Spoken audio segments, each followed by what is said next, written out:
इह स्वागतं कृष्ण शरणागतं कृष्ण मधुरा पुरी सदना मृदुवदना मधुसूदन इह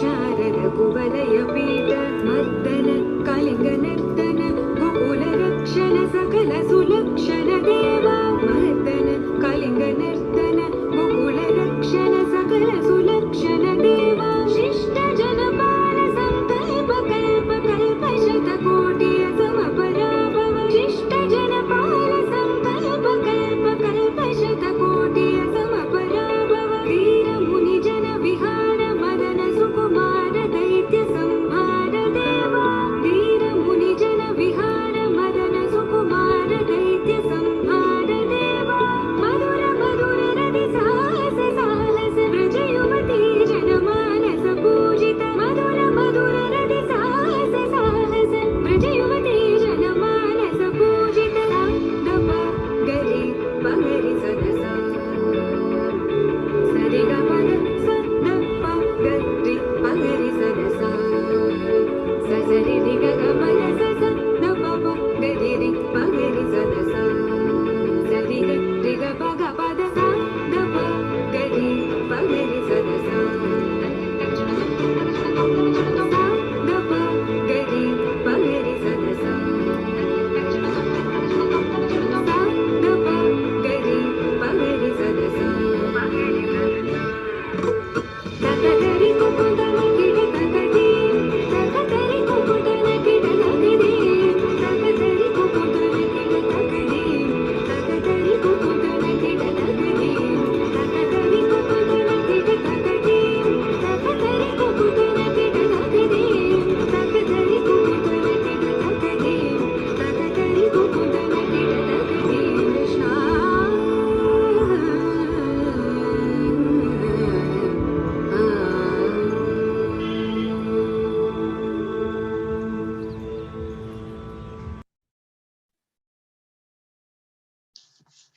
I'm just speechless, and I'm sure everybody else who watched, listened to this beautiful music, words would be less to describe what we are feeling. Thank you so much for that beautiful performance, Pansari. Thank you. Thank you. Pansari, that was just a wonderful performance indeed. A round of applause for you. Very good. So, you know what? This actually reminds me of one of my friends, Prakriti, who is here with all of us, and she is a huge fan of cultural dance. So, what do you think about this, Prakriti? Wasn't that just mind blowing? Wasn't that just amazing? That was extremely delightful to watch. I just simply loved it. Welcome, Prakriti. I see that you are absolutely mesmerized like we all are, and you are looking absolutely gorgeous and excited about something. Would you like to share? What is that? Hello, Dee. Yes, after you said that Daji is going to share his message, I've been waiting eagerly for it. Me too. So let's not wait anymore and hear out our beloved Dajis.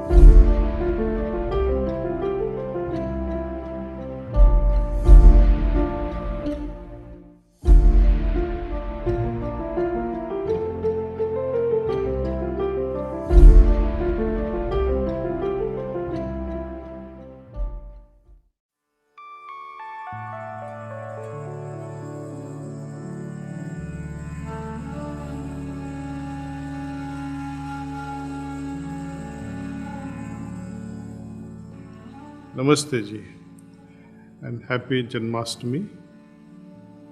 The teachings from Gita are eternal and time-tested. They inspire us in some fashion. Unfortunately, inspirations, however lofty, do not move us to the next step of actualizing the truth one is seeking for. We are always being told by our teachers and preachers of high rank and reputations that the best thing to arrive at is Sthita Prajna, no doubt. Also, to understand that man should never consider himself to be actual doer of things. Okay. Would you be happy simply reading the menu from 5-star hotel when you're hungry? We read witnessing bhava or sthita pragya state or a balanced state or all those lofty states. How are we to arrive at them? Our observation says that mere reading or hearing of it is of no avail unless we take up the means to achieve all those states in a very practical way. We are always in the dark about those means which are necessary for the purpose. Nowhere can the slightest hint to that effect be traced out in all their discourses. The result is that those who are listening are wrongly led to this conclusion that only the frequent repetition, like mantras, verses after verses, should be enough. Things like, I am not the doer, or I am Brahmam, or Brahmasmi. Is it all enough, just reciting? It is detrimental, in fact, to remain under illusion of having merely done our part of recitation. One must adopt right means to arrive at right results. Earning the fruits of our practice, like sthita pragya state of mind, or having a condition like that of a lotus leaf in a dirty pond of water that remains unaffected, or becoming a witness, or joyously embracing saranagati, or performing niskam karma or desireless state. Will recitations such as I am Brahman or I am merely a witness actually give birth to such states? Think over it. If that was so easy, then by now all reciters and listeners would have attained what Lord Krishna is hinting at in many different ways. I would like to share with you all a great revelation, a mercy of my beloved Master, Pujya Sri Babuji Maharaj. Please pay close attention. Let us visit the Mahabharata scene when the war was just about to begin. Arjun is despondent and decides not to fight. Now, consider how much time Lord Krishna could have possibly required for speaking out the total text of Gita as we find it today. The armies were standing face to face on the battlefield, and war trumpets were sounding aloud, announcing the 0 hour for that ultimate action. How much time was there at the disposal of Lord Krishna to bring Arjun back to proper course, getting him ready to fight the war by preaching sermons to him? Think over it. The recitation of 18 chapters packed with 700 slokas requires at least few hours. How could that be possible at that critical moment? Evidently, he could not have taken more than a few minutes for it. The fact is that Lord Krishna actually transmitted to Arjun within few minutes all those mental states necessary for the purpose at that very moment. Really, they were the very conditions which a spiritual seeker passes through during the course of spiritual journey. The process brought Arjuna instantly to a higher state of a feeling of spiritual consciousness and purged out the feeling of undue attachment from his heart. This can as well be possible today if a personality of that caliber is there. But as it is too commonly witnessed, People hear, they recite Gita for the whole life without taking in the least effect thereof. The essence of Gita never touches their heart. How many has so far turned around like Arjuna? In spite of hearing the Gita for years together, Lord Krishna transmitted the knowledge to Arjuna as witnessed by sage Vyasa, who transcribed the same in sloka format. This is important to understand, that whatever transpired between Lord Krishna and Arjuna, unspoken words which were transmitted, they were transcribed in sloka format later on by sage Vyasa. This heart-to-heart transmission from the heart of the Lord to Arjuna was witnessed by sage Vyasa, who carefully transcribed those emotions and conditions in slokas that became what we read today as Gita. The actually recited verses were only 7. These 7 gems were imparted to Arjuna through 7 verses. The rest were added by many sages over the passage of time, besides what sage Vyasa transcribed, the heart-to-heart conversation that was between Lord and Arjuna. Heart-to-heart dialogue was also no less important, perhaps more important than those 7 verbal communicated verses. I like to, with a lot of reverence to the Lord, to my beloved Babuji Maharaj, heart flowing in gratefulness, I like to share with you all those 7 gems, the 7 verses.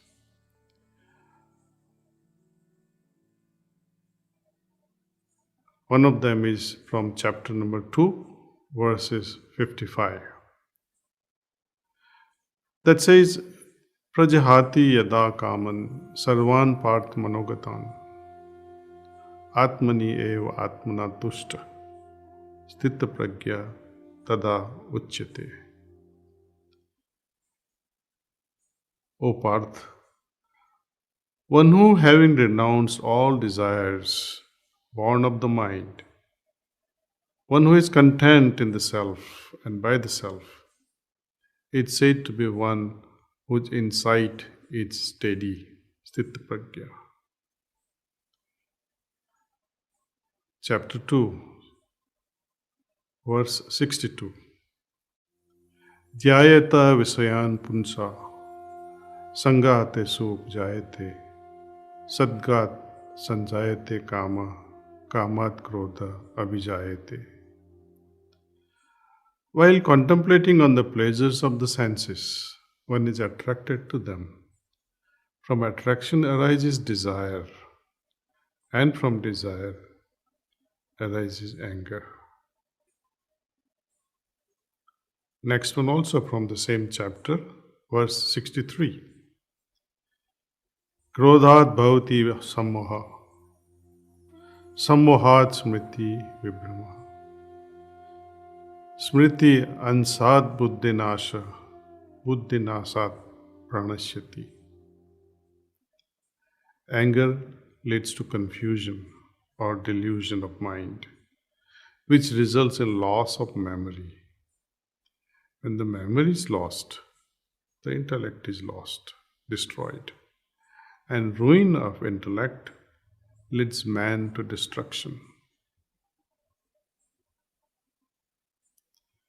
Next verse also from the same chapter, 64 in number. Raga dvesha viyukteha tu visayan indriye charan atma vashya videyatma prasadam adi gacchati. But one who controls the mind and is free from likes and dislikes, raga and dvesha, even while using the objects of the senses, attains the grace of God.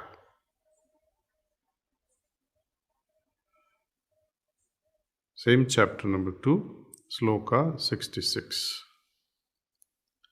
Nasti buddhihi ayuktasya, na cha ayuktasya bhavana, na cha abhavayatah santi asantasya kutah sukham.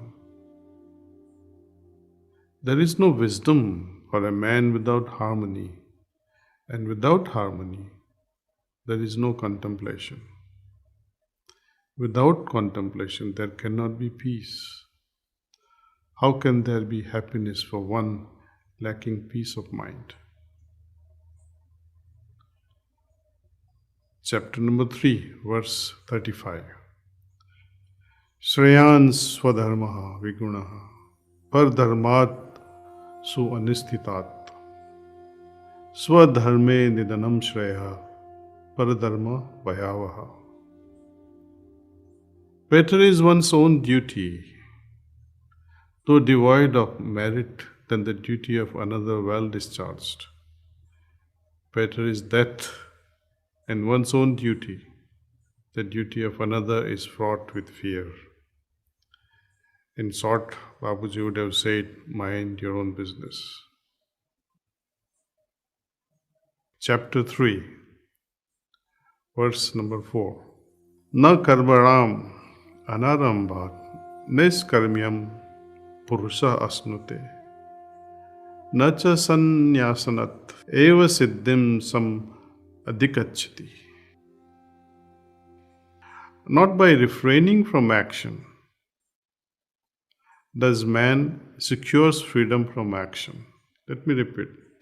Not by refraining from action does a man secures freedom from action, nor does he secure ultimate perfection by mere renunciation that he may secure. Well, those are the 7 gems. Later on, towards the end of the day of the first day of the war, cajoling Arjun, Lord reveals 3 more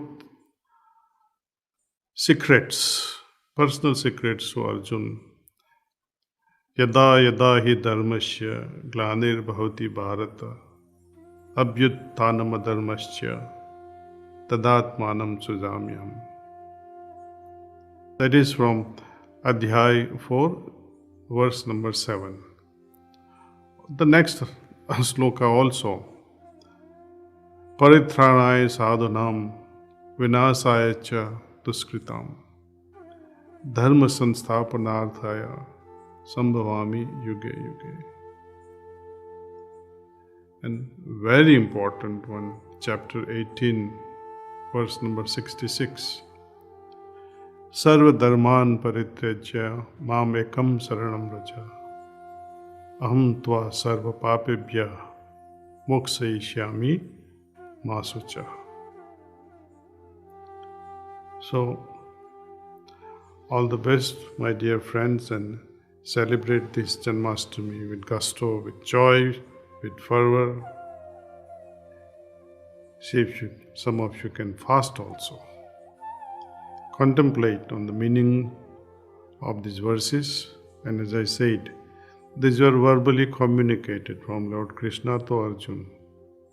That really does not mean that non-verbal communication, which was heart to heart, is of any less importance. The entire Gita is relevant today more than ever in our lifetime, and it shall continue to sound and resound for future generations to benefit it from. Thank you, and pass on the tradition.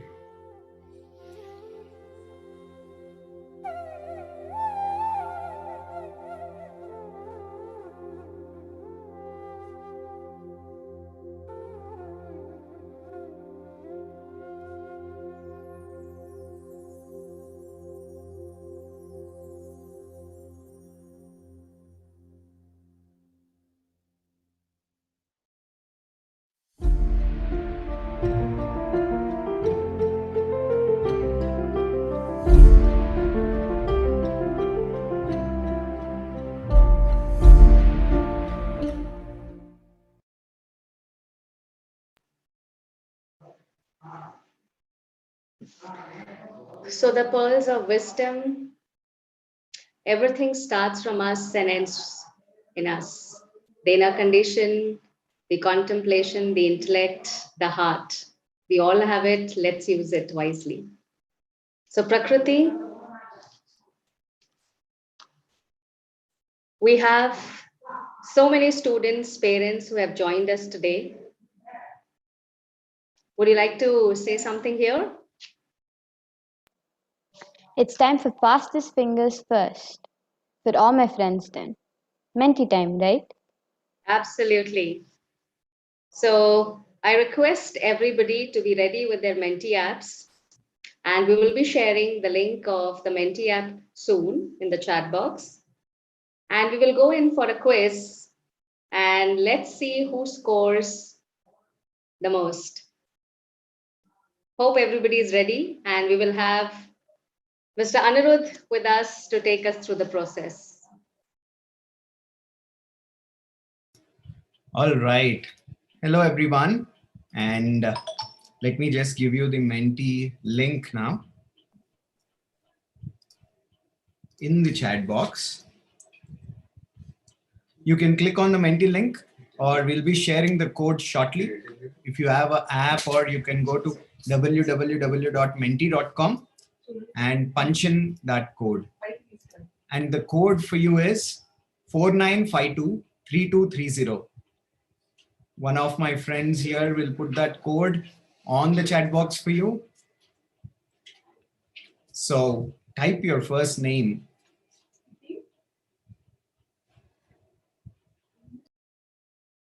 So let's see the competition, morning versus evening.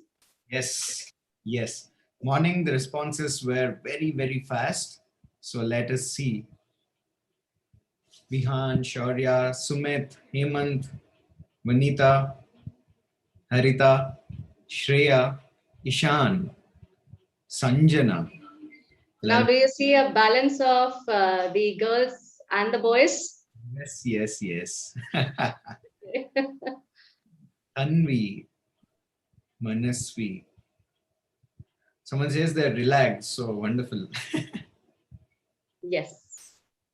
All right. So again, I'm repeating your code. It's 49523230. It's at the top of the screen if you want to find it.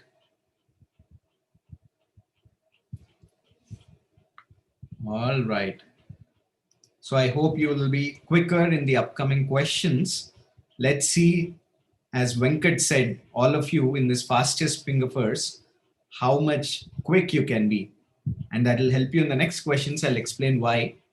So you can slide this. There's a slider. Slide and select your age here. Wow.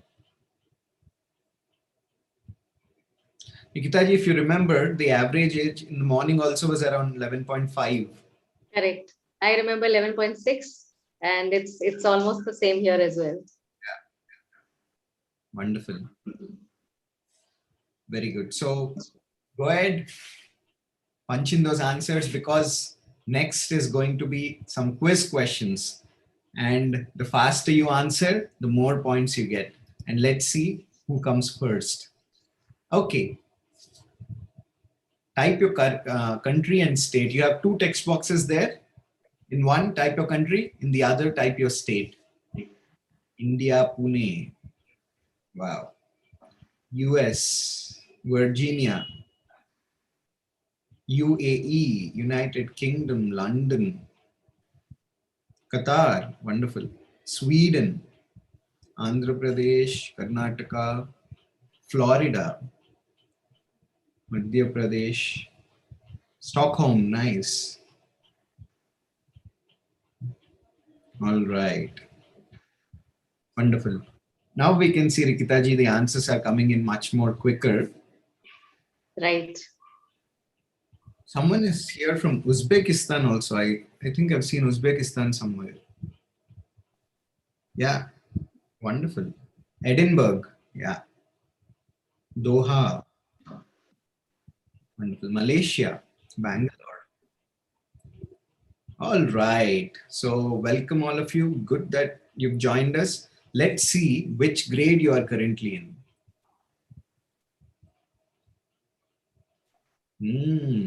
Interesting.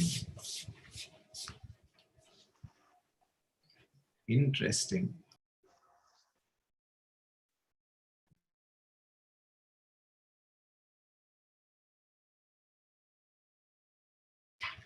Very interesting. Vikita ji, 5 to 8 years, your favorite age group. Absolutely. Leading. And even 1 to 5, almost neck to neck. Super. Okay. Now we're going to start a quiz of 12 questions. Select your avatar. And then you need to be very, very quick because each millisecond you lose some points. So the first question, the fast to get more points, who is Kanha? Type in the name. You'll get 30 seconds for this. Who is Kanha? As today's celebration is around Kanha, I'm not asking you about any place name. I'm asking who is the character Kanha? Wow, we've received 150 responses and we have 8 seconds to go. Now quickly, please. 4, 3, 2, 1, and time's up. So Krishna or Lord Krishna is the right answer. Lord Krishna or Krishna, both are the right answers. So let's see who all have given the right answer here.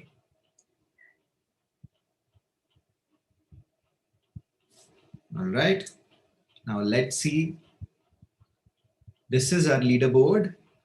So the quicker you answer, the more points you get. Right? Kashvi was the fastest. Wonderful. So let's see what the next question is. Second question. Gear up because I'll be reducing the time for each question from now on. What are Krishna's teachings called? Only 15 seconds for this now. What are Krishna's teachings called? And 3 and 2 and 1, that's it. Wow. Okay, you guys know that it's Bhagavad Gita. Of course you should know it. All right, let's see who's leading now.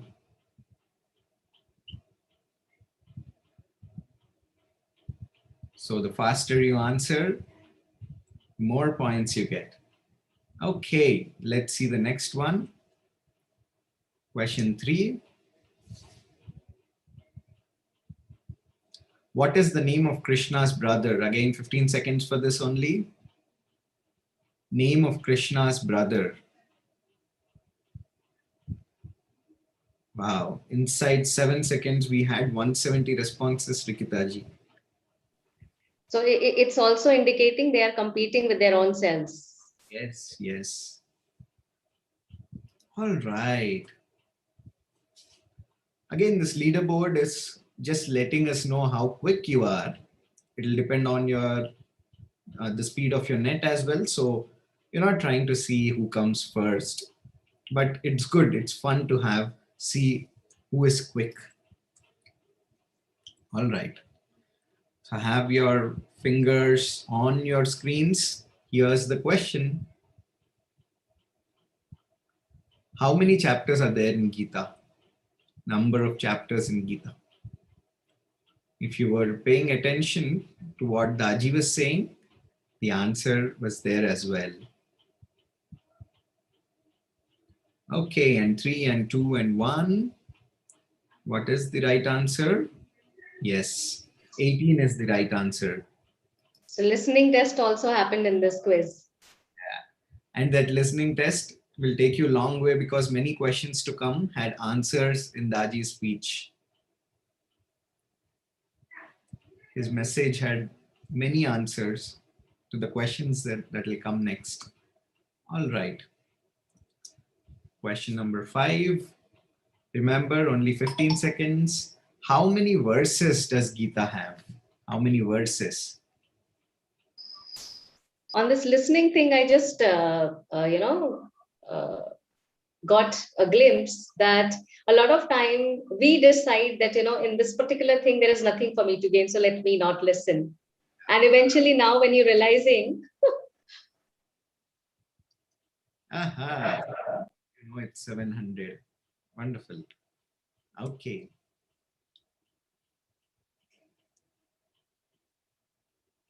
They always say, right, Rikitaji, if you listen well, half your job is done.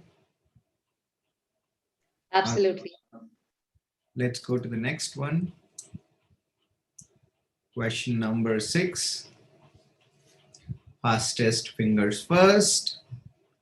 Who wrote Bhagavad Gita? This was also there when Daji was speaking. He said this person captured the heart-to-heart dialogue between Lord Krishna and Arjuna and put it in the book, in writing. Yes, it was Ved Vyas. Okay. Looks like who was the fastest here? Rose and Radhika both were the fastest here. All right. Now, the 7th question.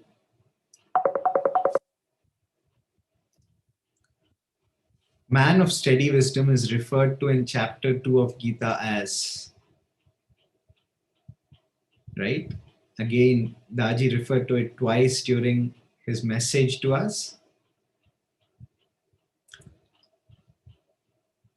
Let's see. Oh, wow. Many of you gave the right answer. Wonderful. Okay, leaderboard. Wonderful. Okay, let's see the next one. Question 8. What are the 3 gunas? 3 gunas. You can select multiple here. Hang on. You can select multiple. Don't select only one before you submit. But I think that's what you've done. Let's see. Oh. Okay. Okay. See, only 9 of you have selected Thomas, which means only 9 of you have selected all 3. Let's see.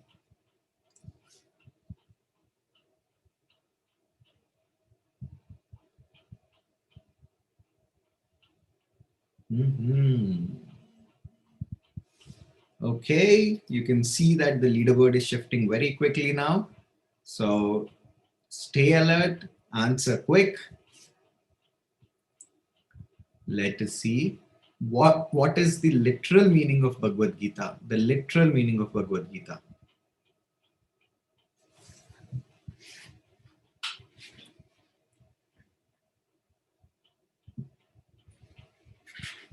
Rikitaji, in the morning there's a confusion with this question. Let's see now.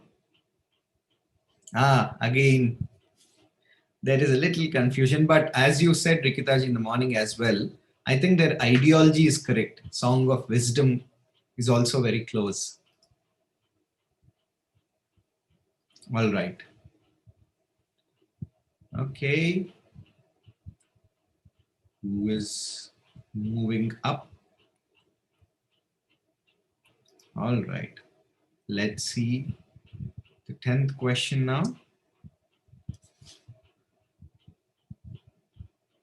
Pandavas won the battle because, what was the reason that Pandavas won the battle? Think about it. Don't be very hasty in answering.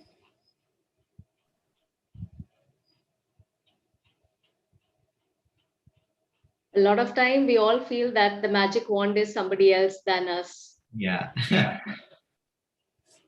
Yes, so many of you thought that Krishna was on their side, but Krishna was on their side because they were on the side of Dharma, right? So morning also we saw something very similar because Yes. Krishna was on this side. So Krishna himself told that Pandavas are on the side of Dharma, so that's why I am on their side. Okay, 11th question, penultimate one. What is the real name of Bhishma? Bhishma Pitama.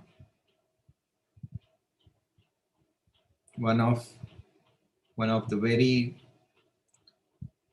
I would say, one of my favorite characters in Mahabharata.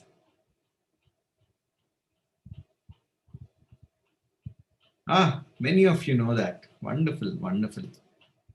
Devavrata is the right answer.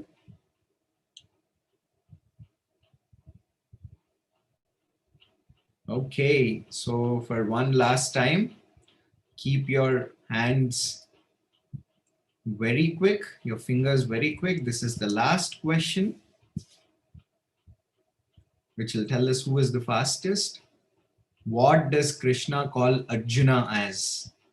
What does Krishna call Arjuna as?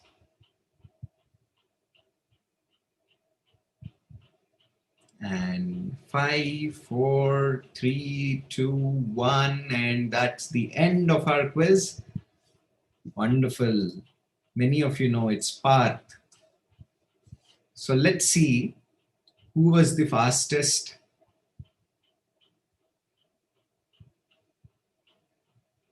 And who has come first? Prahalad. Wonderful. Wonderful. So again, this is just for fun's sake. It'll depend upon your net connection. It'll depend on many things, but look at the difference in points. It is negligible. So you all were wonderful. So over to you, Rikita ji. Thank you so much, Brother Anirudh. I also thoroughly enjoyed, learned a lot, and also learned one very important lesson that probably when I started something, I may not have been very fast, very prompt, and very alert, but eventually in the process, I understood the game and I did the best to make myself faster and maybe more eligible for that particular task. In other words, I decided to become more competent. So thank you so much, Brother Anirudh. Prakriti, did you enjoy? Yes, it was really lovely. The quiz and everything. All right. Since you two are a part of Gitopadesh, what would you like to share with us today about your journey? Yeah, I would like to recite 2 beautiful shlokas which truly changed me. Okay. Dhyayato vishayan pumsah sangasteshu pajayate sangat sanjayate kamaha kamat krodho bhijayate. While contemplating the pleasures of the senses, one is attracted to them. From attraction arises desire, and from desire arises anger.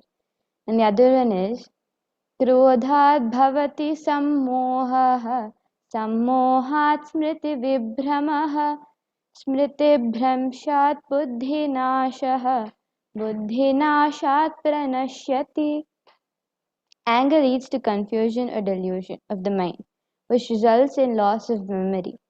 When the memory is lost, the intellect is lost, destroyed, and the ruin of intellect leads man to destruction. So we see how desire and anger have a gigantic impact on our life, and henceforth we should be really careful on which path we choose.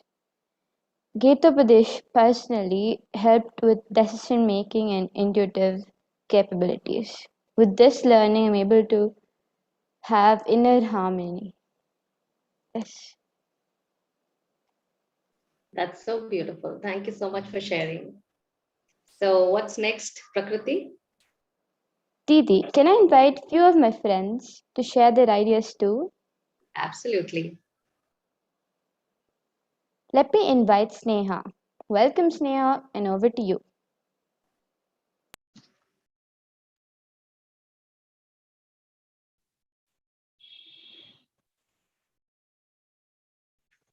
Namaste. My name is Sneha. I am studying in class 8. I stay in Secunderabad.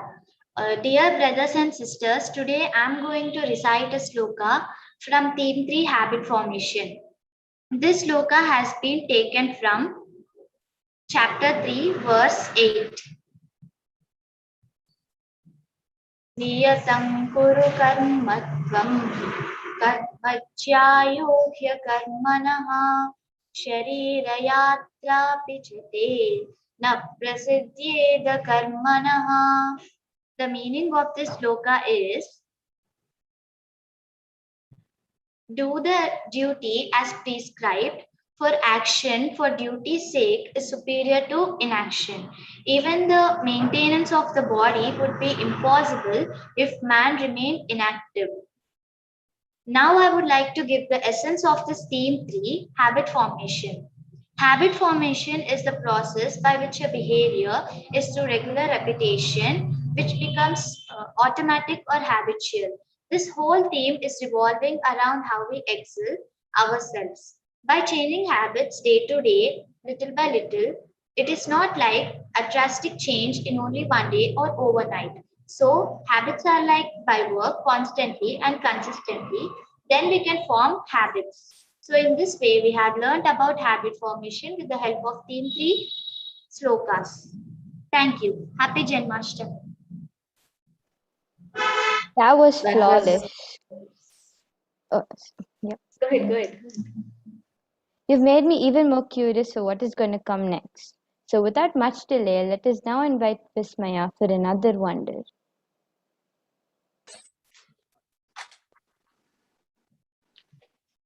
Namaste everyone. My name is Vismaya from Bristol, UK. I am 12 years old and today I'll be reciting a sloka from chapter 15, verse 14.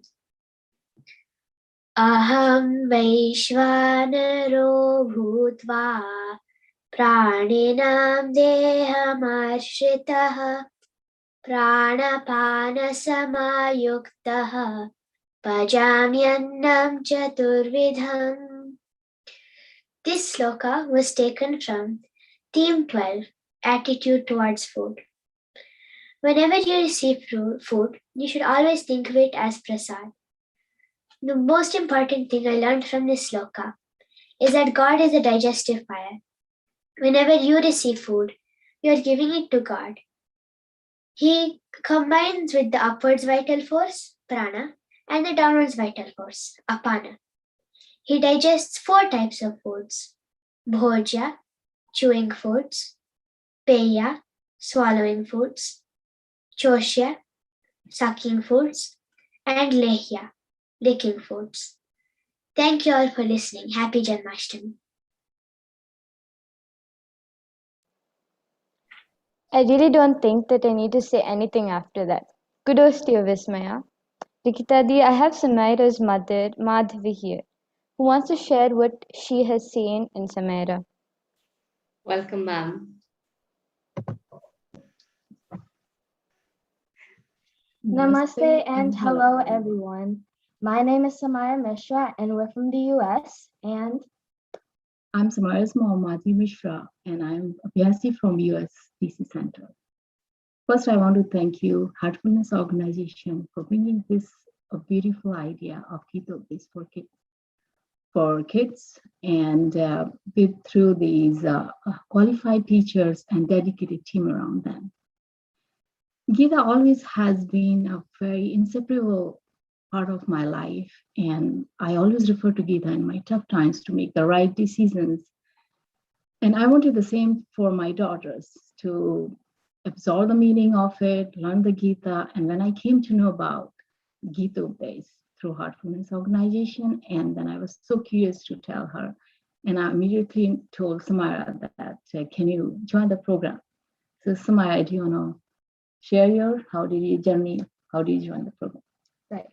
So I joined the program because in the beginning of quarantine, I started having these really big philosophical questions, such as why do humans exist, and like what is why are there so many religions, and what's the difference between all of them?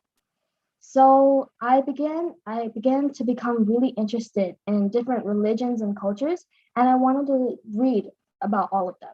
So I wanted to start off with my own culture because I really didn't know much about it, but I didn't really know where to start. So one day on the Saturday night meditation, Daji was announcing, and one of the announcements was about the Gitopadesh, and that kind of piqued my interest. So we discussed about it, and I signed up for it.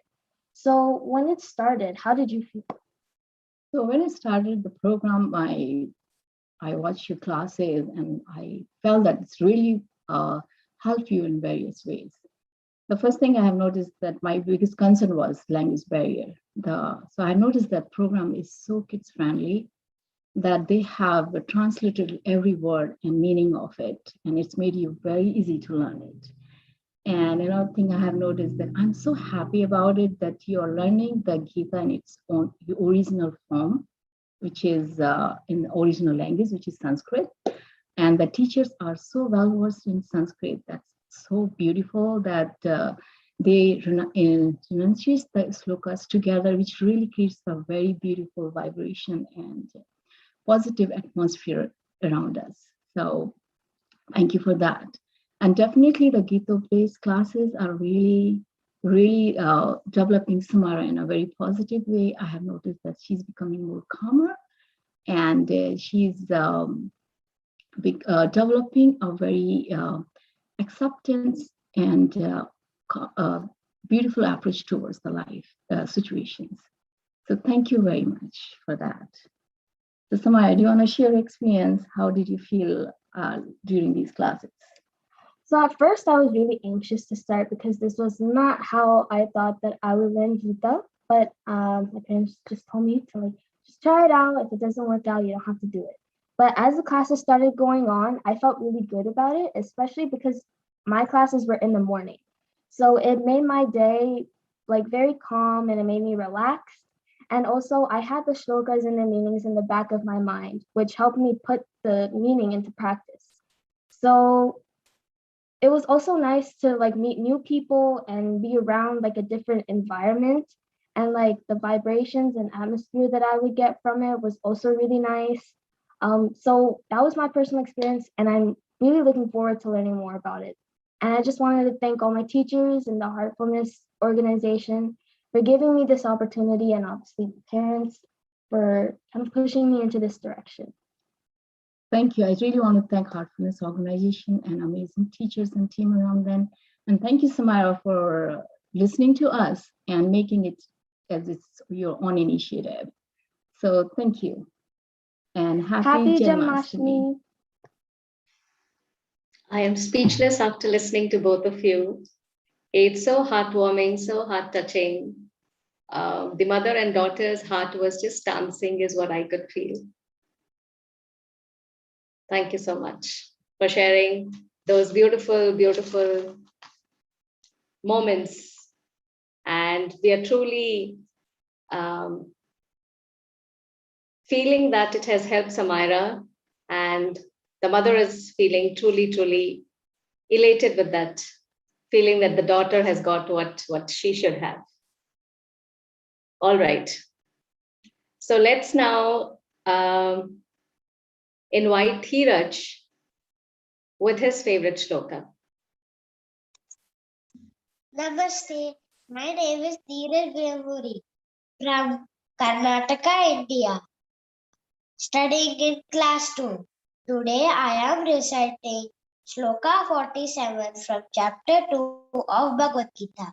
Karmanyevadhikaraste ma phaleshu kadachana ma karma phalaheturbhuhu ma te sangostva karmani. Lord Krishna says, our right is to do the action only, but not on the result. So we should focus only on our action and without attaching in action. The essence of the shloka, the theme altruistic action is actions done for the welfare of others without expecting anything in return. Thank you. That was just beautifully shared by you, Dheeraj. Thank you so much. Prakriti, what do you say? I'm really happy to see my friends share their feelings so well. Harsha was just telling me how good they were. So welcome, Harsha. Hello, ma'am. Hello. So the same question for you also. What does Kanha mean to you? Well, ma'am, I have Rikita Didi. I've been learning Gita for so many years now. So Lord Krishna has always been my role model since I was a little kid. Also, as my friend Venkat mentioned earlier, I have also been to Kanha Shantivanam in Hyderabad. So Kanha has always been an integral part of my life. Wow. You seem to have your life around Kanha weaved in so beautifully. What would you like to do now? Well, I aspire to become an IFS officer. So I have been waiting to listen to Dinesh sir and learn from him. Can we please listen to him? Of course. We are all definitely honored to have Dinesh ji taking out some time from his busy schedule to share his message with all of us. Harsha, do you know that sir is so busy that he has to travel countries almost every month? And we are fortunate to be able to listen to him today. So without much ado, let's hear the message from sir.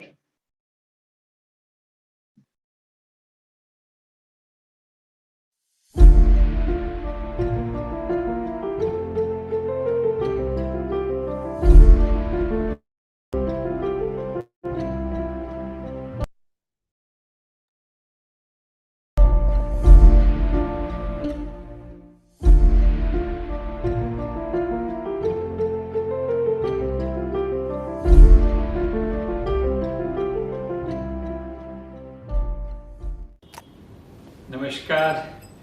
I'm so delighted that the Heartfulness Education Trust is celebrating Kanha, the life of Shri Krishna during Janmashtami. Always Shri Krishna has been one of the most popular gods that we've had. Why popular? Because he was everything that every human being wants to be. Nutcut, the Bal Gopal Krishna, who Makhan Chor, he was naughty, he used to be with the gopis, he was a lover, he was a warrior, he was everything. I mean, he had in him everything that human beings aspired to be. And in the best of ways, in the best of forms. He knew how to distinguish evil from good, how to look at people, how to take care of people, how to help people, how to manage situations, everything. And all these things he gave not only in terms of his discussions, his talks with the Pandavas, in his own life, with the Yadavas themselves, but it was all put together in this wonderful piece called the Gita, the Bhagavad Gita. When he gave the Gita Upadesh, when he gave the Upadesh of Gita to Shri Krishna, to Arjuna, he actually put together all the things that we want to learn in a life. This is like a standard textbook for people, a textbook on how one should conduct oneself, how the whole universe is an illusion, and within the illusion, how we need to conduct ourselves. This is one of the greatest sermons ever given, and I'm glad it has been concretized into the Bhagavad Gita, which should become standard text for everybody. Everybody should read it at least once in their life to understand what a great piece of work it is. And I'm delighted that the Heartfulness Education Trust is actually running a program called Gitopadesh, which is for the young minds to understand how important the Gita is and to learn from the teachings of the Gita, how to lead their lives, how to become better individuals, how to be successful, and more important, how to be happy in life. Because happiness at the end is your own construct. You become happy because you want to be happy. You have to learn to be happy. Happiness cannot be given to you. And the Gita and Shri Krishna in his entire life showed how it is important for people to lead a happy, successful, fulfilling life. And that is what the Heartfulness Institute does. They teach bright minds, young people, the different ways in which they can be successful and yet happy. Because today's world, success doesn't come with happiness. Sometimes success makes one unhappy. But to be both, to be happy and successful, is something which everybody wants. So on this Janmashtami, on this occasion of celebrating Kanha, I'm delighted that the Heartfulness Education Trust is doing this wonderful work. ICCR is looking to collaborate with the Heartfulness Institute in taking these ideas, the Gitopadesh, the Bright Minds idea, the teaching of heartfulness across the world to different people, to different societies. Because what we have, the Bhagavad Gita, the teachings of Krishna. These are things which are our heritage, which is the treasure which belongs to us. But the treasure and the heritage only becomes better if we share it with the world. And through the work of the Heartfulness Society, we will share this with the world and we will make the world a better place. Thank you very much. Janmashtami में बहुत बहुत शुभकामनाएं. नमस्कार.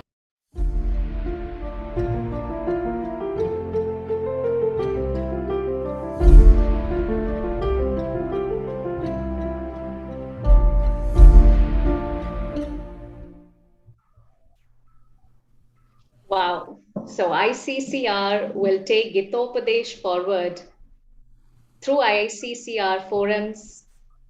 HT and ICCR will join hands and take it ahead. Big thanks from the bottom of our hearts to this lovely message by Dinesh ji. And I'm sure that his vision of having these children as ambassadors from the country and the world would happen soon. So with that, I would also like to welcome Mr. Victor, who has joined us. Welcome, sir. And we are looking forward to hear from you. Over to you, sir. Thank you, Rikita. This is a wonderful initiative. And congratulations to all of you for putting this together. It's so lovely to see the children participate wholeheartedly. And there seems to be a natural affinity to not only this great avatar, Lord Krishna, and his message. We do have parents and children participating in this program today, so I'm going to try to talk to both of them. And I think we need to bring Gita to our families, to our homes, and to our daily situations, and especially parents when they are interacting with today's kids. I think today's kids, they are yearning to make sense out of this world. There is so much chaos and confusion and stress and pressure. And there is also this confusion about priorities. We keep asking our children, what do you want to become when you grow up? Right? That question needs clarity of mind to think and answer. And now, with a lot of pressure and also confusing priorities, our children are naturally confused. So it demands us parents to be clear with our values, clear with our understanding of those values. We become their role model. Parents become their role models. So Bhagavad Gita provides for such role models to be begetted in our own families, starting with our grandparents, parents, and then children. They just follow the role models that they see immediately in their families. What is the most important lesson from Bhagavad Gita that we parents can pass on to children? In one word, it is perspective. What is a perspective? A clear vision. A clear vision of why we are here. A clear vision of where we have come from. A clear vision of the opportunity of life. Life is a great opportunity. It is said that even devas have to be born as human beings to evolve further. So this life, irrespective of how it is for us, is a great opportunity to realize the purpose of life. So that perspective is what we parents have to give to children in a very convincing manner.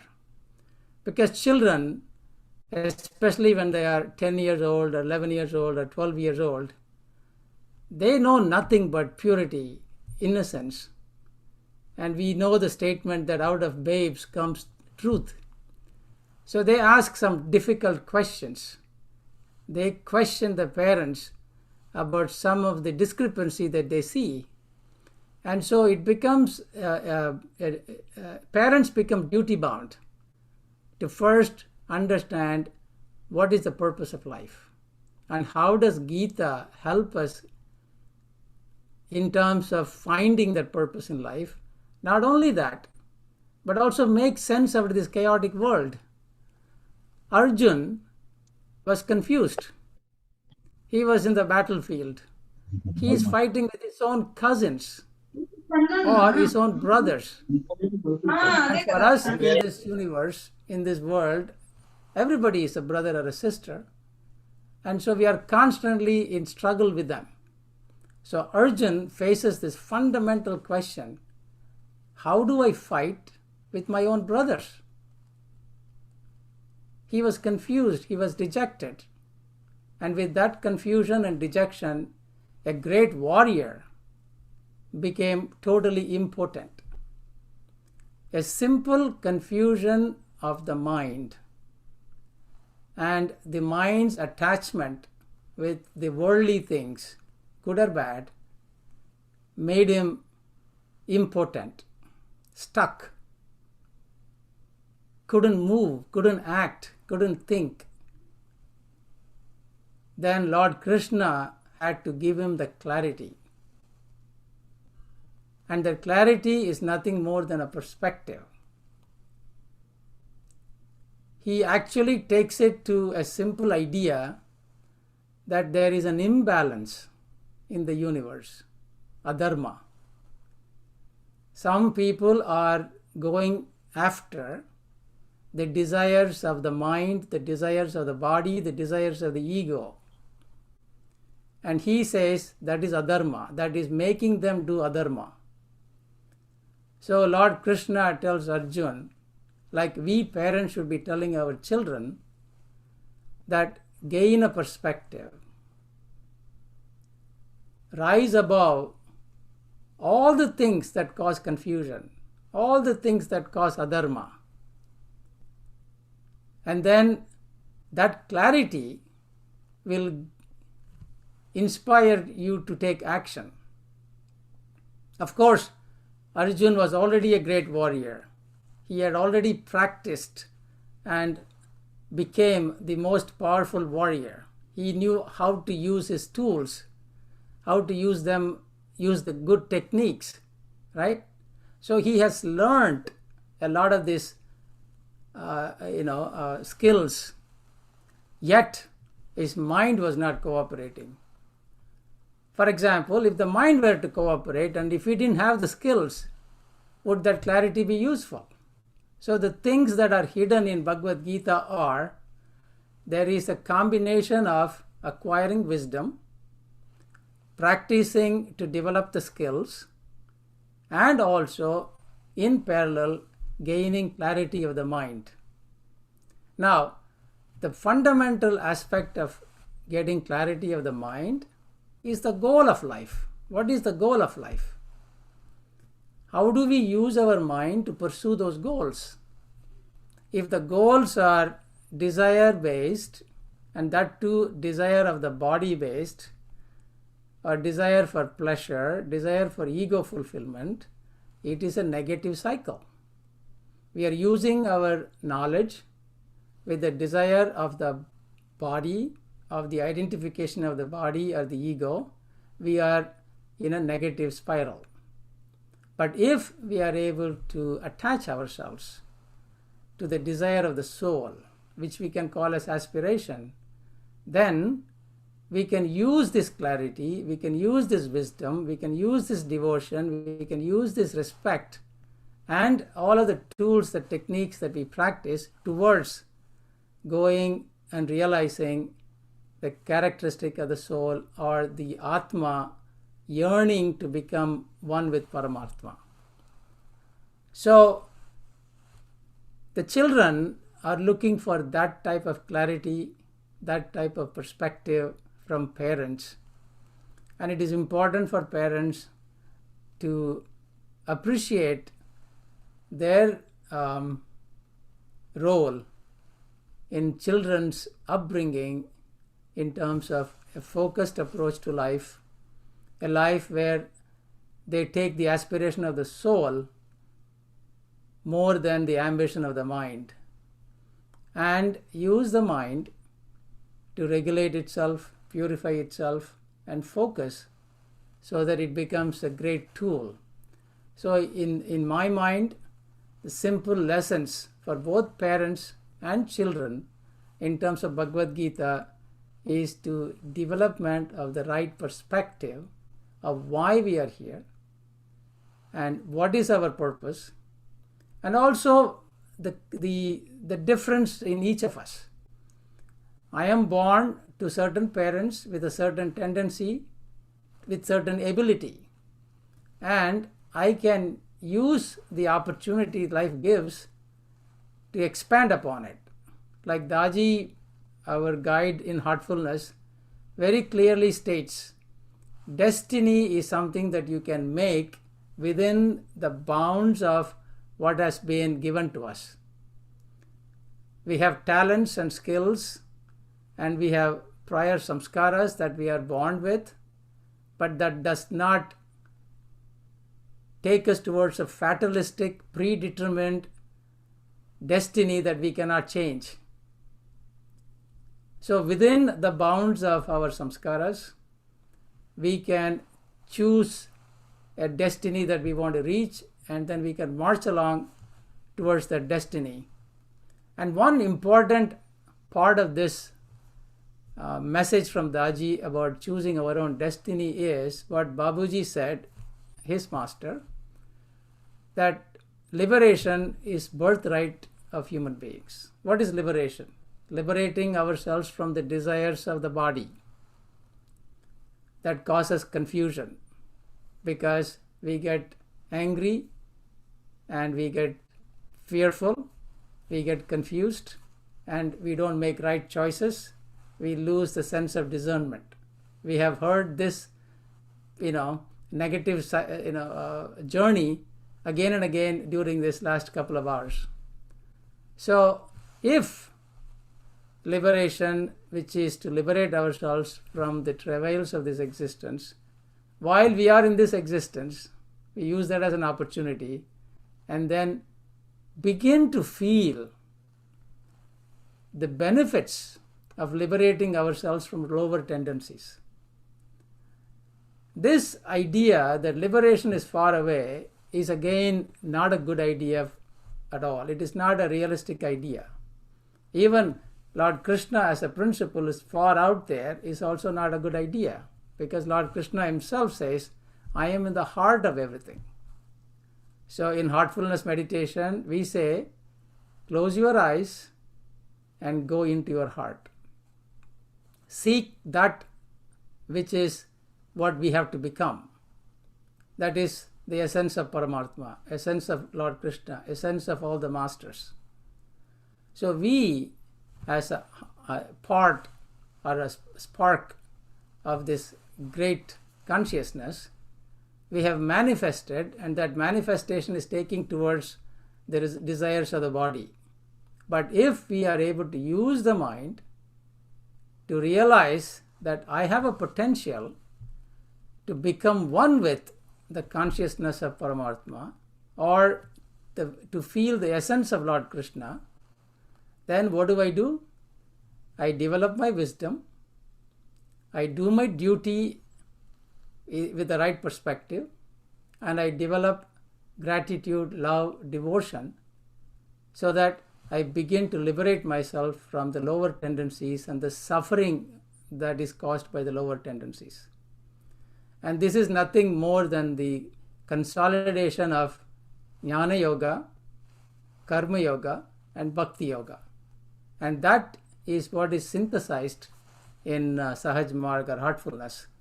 And so if parents are able to understand that heartfulness practices, in nutshell, exemplify the teachings of Bhagavad Gita in a very practical way, in a day-to-day manner, that we can practice a yoga and at the same time develop the mind towards gaining right perspective, then we can enjoy the benefits of this beautiful life. Life is not a battle to be lost in. Life is a battle that we can win over and enjoy and celebrate.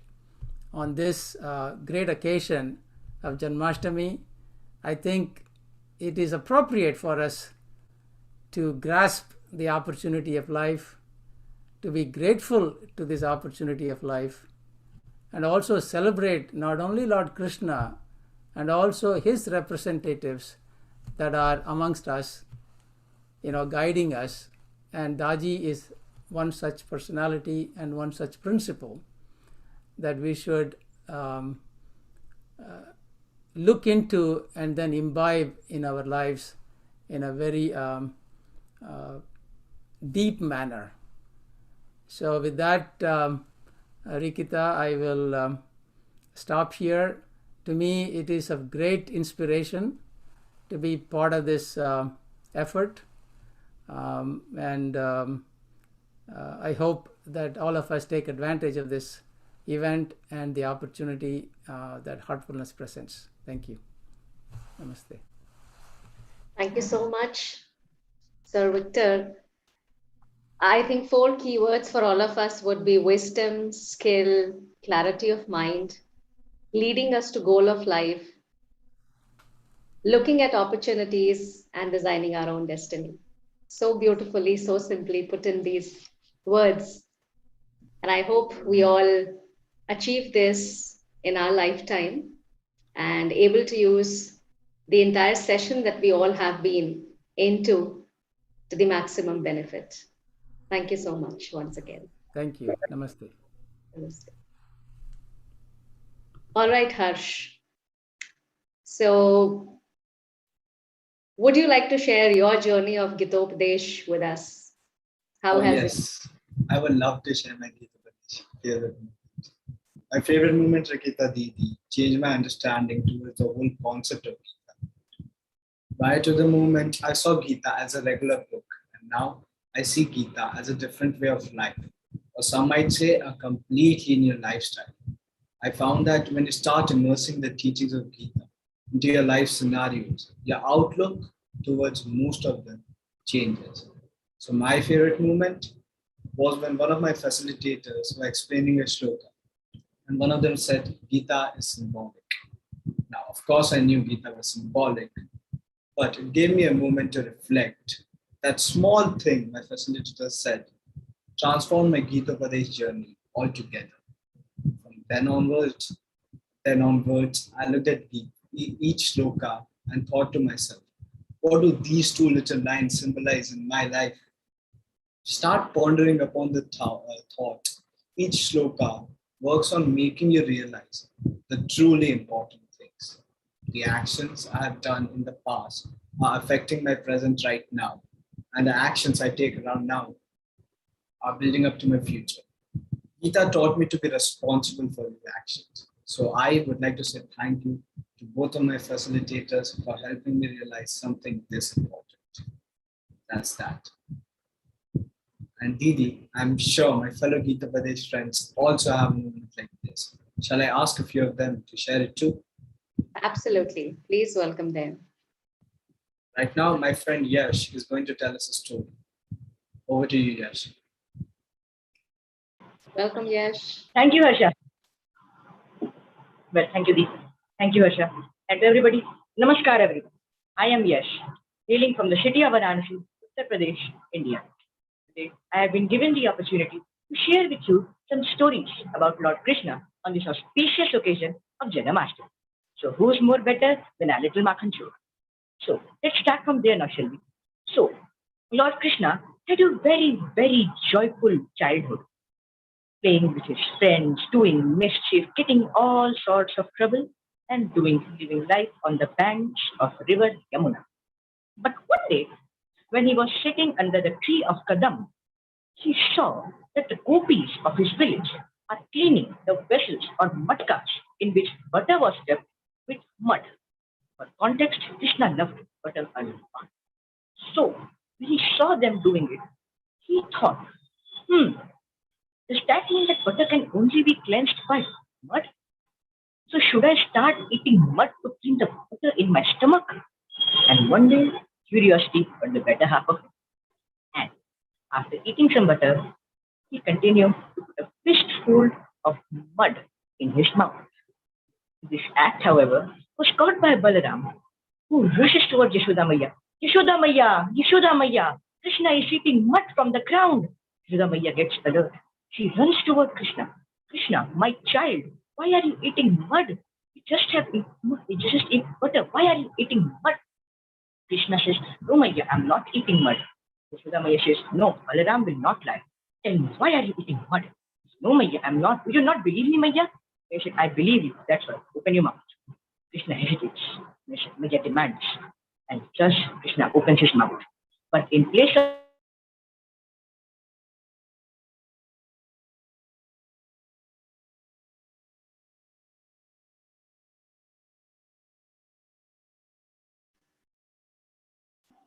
Are you able to see Yash? I can't try. close his mouth and open again. When Krishna does this, she sees what she expected. Some teeth, mud, his tongue. Maya was baffled. She asked Krishna to close his mouth and went back. This gives a sneak peek of how our little mischievous guy loves to mess around with people. But this gave me a question, and my curiosity gives place the rule. Why was it that Krishna loved butter so much? And I would like to tell you there's a story about that as well.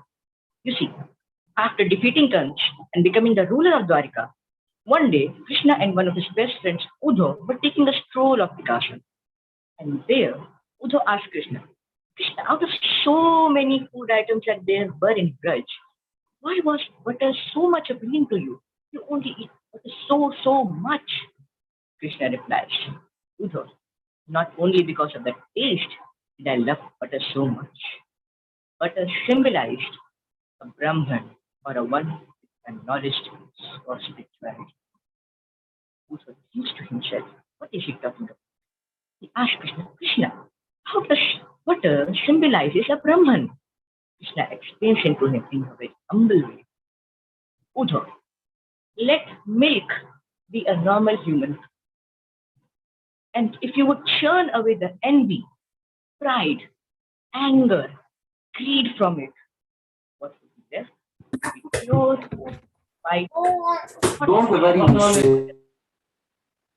and let the buttermilk, which is left afterwards, be the sense objects of this world. Butter never indulges in it and always floats above it, symbolizing that one with spiritual knowledge never messes or touches the sense object, it floats above it and never indulges them. And the third one, made Uddhav chuckle a bit.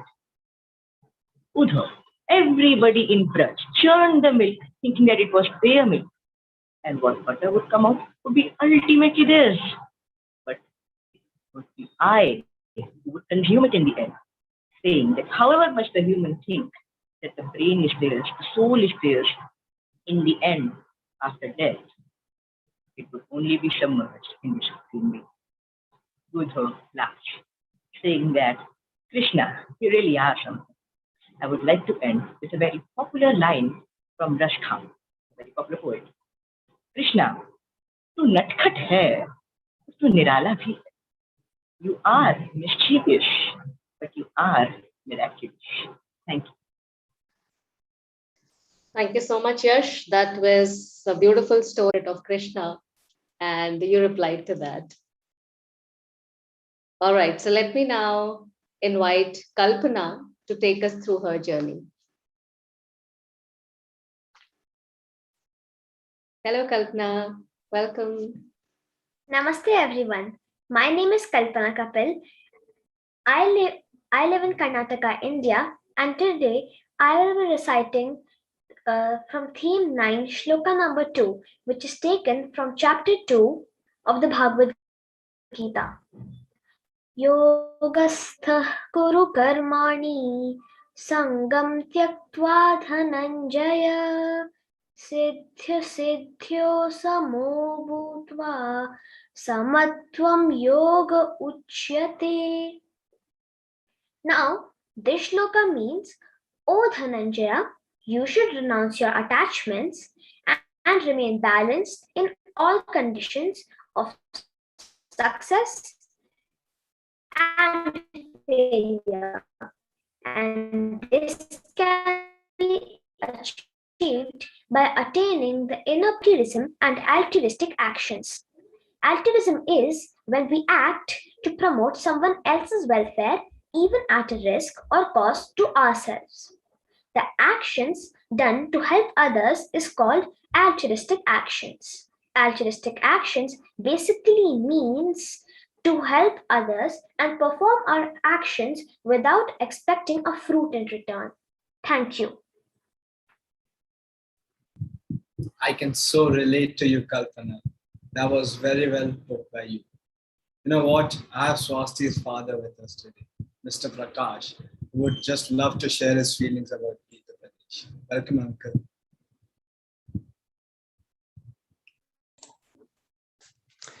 Namaste. Happy Janmashtami, everyone. I'm Prakash from Toronto, Canada. Our daughter Swasti has been attending the Gitopadesh course. As Daji said, Gita is more relevant today than ever. Our children are our future.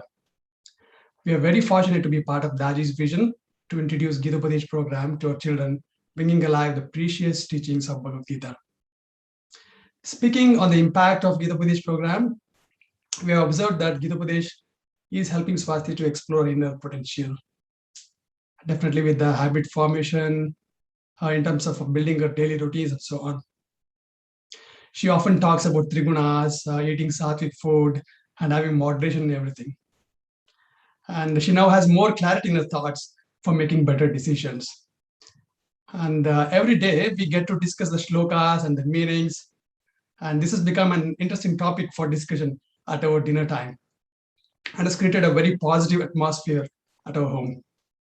And not just us, Swasti's grandmother in India is very happy to hear Swasti reciting all the shlokas and explaining the meaning of the shlokas. And I would also like to add, Gitopadesh course content is beautifully organized, which keeps children engaged, excited, and this keeps Swasti busy in a very nice way, completing all the quiz and theme posters each week. And to all the teachers and coordinators, a big thank you for being so patient with the children during the classes. It is definitely challenging to handle such a huge class, and that to virtual class, it's even challenging. All of you are doing a great job. Appreciate it. And the entire team of Gitopadesh should be congratulated for adding valuable insights to their everyday learning. And once again, thank you, Daji, Gitopadesh team, for introducing this program. Namaste. Thank you so much, Prakashi. That's really a beautiful share that you just did. That in the development of a child's life, parents' role is definitely important. It has its own challenges. But when something that a kid has taken up, obviously under the guidance of parents, when it starts helping to build the atmosphere of the house, it is something so to be treasured and celebrated. Thank you for sharing that. All right, so we would now like to have Harsha call another participant. Who would that be, Harsha? It's Vihan. All right. My friend Vihan. Let's go, Vihan.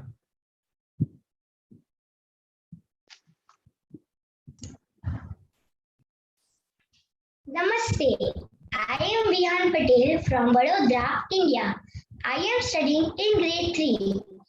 Dear brothers and sisters, today I will recite a shloka from theme Moderation of Gitopadesh course, which is shloka 7 from chapter 5 of the Bhagavad Gita. Yoga yukto vishuddhatma vijitatma jitendriya sarvabhutatma bhutatma kurvannapi na lipyate. The essence of the shloka is, we are the master of our senses. Our senses are not our master. A pure heart and mind conquers the lower self. This means conquering the lower self. Conquering the lower self means conquering the senses, mind and body. This means seeing God in us and everyone, and we remain pure even while performing our actions. Now let us understand the essence of the action. Moderation literally means avoidance of excess and extremes, especially in one's behavior. Moderation is not about not doing something. It is about being joyful and prayerful. It is about being loving others. Moderation helps us remain centered even when things rise and fall. Thank you. Pranam. Thank you so much, Vihan. That was so lovely. And with each performance, I think the bar of performances of our kids is being raised. Harsha, all your friends are really, really amazing. If you loved my friends until now, I'm sure you will be very happy to meet my friend Pranavya, who is here with us today. I'm sure she will have something to say. Let's call Pranavya. Yes. Hello, Pranavya. Welcome. Hi, Didi. I've been waiting to hear from Victor Kannan uncle. All right. We all just did. Thank you so much for reminding us once again. Yeah, and Didi, also not only this, I have a few friends who can surprise you with their cognitive abilities. Do you want to tell all of our audience about them?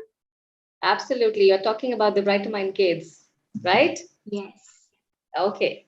So we'll call Brother Anirudh and we would see that how the wonder of the kids can be transformed into wisdom with a few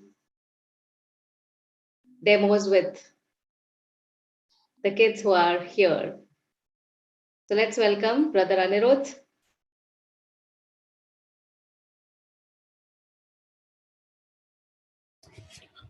All right. So I would like to start with an appeal to all of you that in the next 15 minutes, whatever you're going to see, please have an open heart and an open mind, because what you're going to see, you may not have seen before this. And how it is possible, we will share briefly at the end of it. But first, without any much delay, I would want to invite Sesha here, who will join us to show something special. So let us know from Sesha what she's going to show us. Sesha, are you here with us?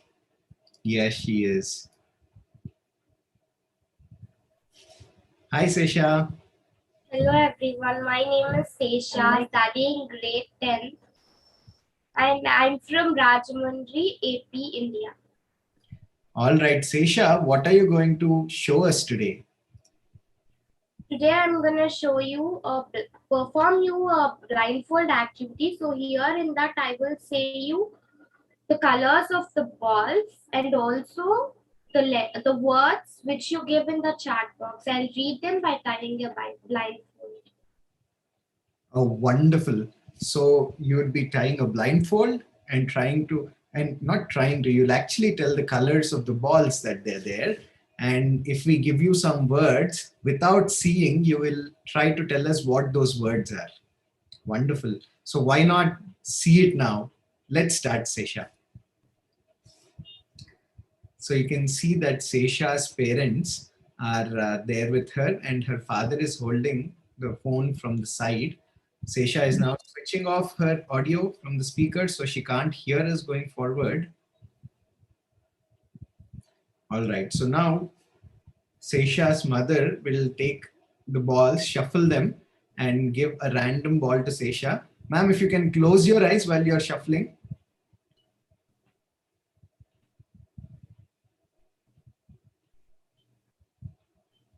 Okay, so ma'am also doesn't know which ball is coming into her hand, so she's shuffling them and she'll give a ball to Sesha now. While Sesha is trying to do that, I would request all of you to punch in some words related to Krishna, Lord Krishna or Gita or Mahabharata in the one or two words in the chat box. Pink color. Wonderful, wonderful. Pink color. Let's try another ball. One more ball. So ma'am is again closing her eyes and trying to pick a ball. And let's see what Sesha has to say. So what you're seeing is called sensory substitution. She's feeling the ball instead of looking at it, the sense that we use the most. She's smelling it, she's touching it, she's feeling Red color. wonderful. And her intuition is working here. Wonderful. So Sesha's father is holding the phone from the side, and you can see that he's wearing a Bluetooth earphone. Sesha can't hear us. So, sir, if you can pick up a couple of words from the chat box and write them down. Yeah, sure.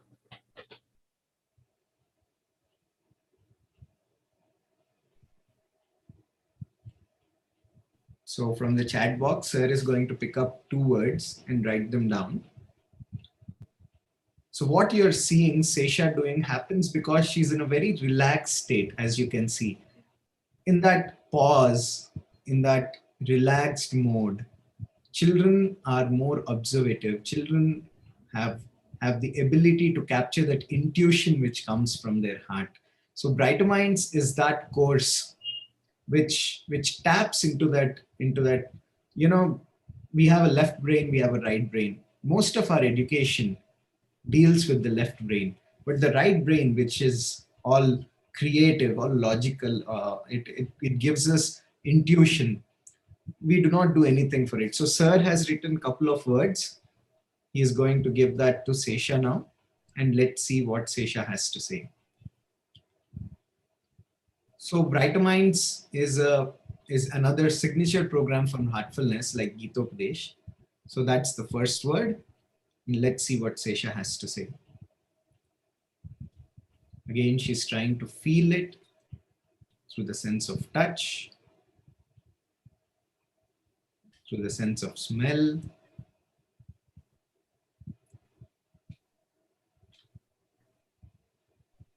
I would like to share with you that, okay, she's going to tell us. Vasudeva. Wonderful, wonderful, dear. Unfortunately, she can't hear us.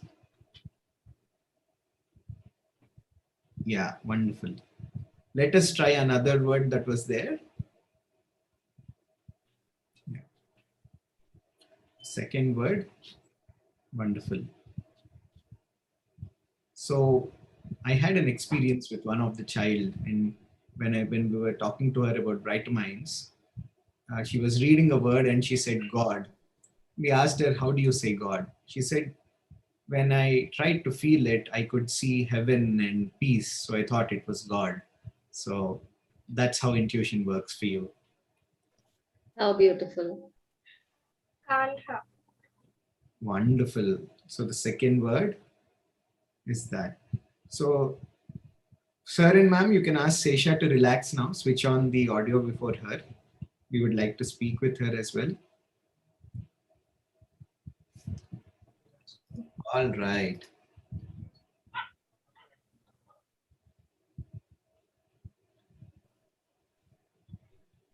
All right, Sesha, that's wonderful.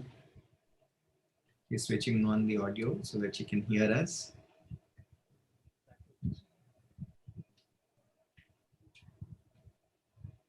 Yeah. That was wonderful, Sesha. Thank you so much. So Sesha, I would want to ask you one question. How do you guess the color of the ball or guess the word when you are given? So actually, when I close my eyes, so I get the color of the ball or anything, like a shape or an object. Wonderful. Wonderful, wonderful, Sesha. That's how intuition works for you all. So thank you. Yes. Thank you so much, Sesha. Thank you, sir and ma'am. Sir and ma'am have always been supportive to take Brighter Minds forward. Thank you, ma'am. Now I would like to take you all to Srinath and Divit, who are there with us today. Hi, Srinath. Yeah. So that's Srinath. Hi, Srinath. Yeah, you can try unmuting now. And we also have Divit with us today. Hi, Divit. Hello. Hello. So Srinath, can you tell us about yourself? Yeah, you can try to unmute now and keep it unmuted. Yeah. Hi everyone, Srinath.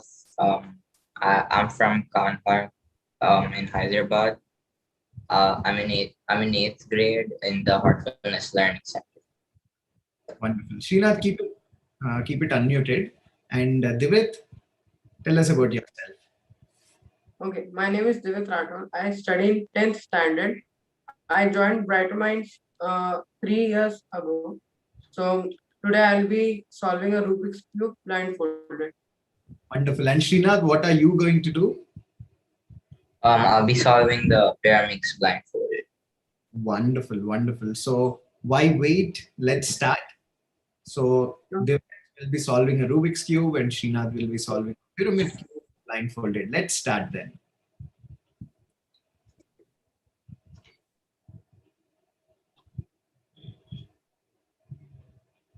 All right, you can see that both of them are tying their blindfolds.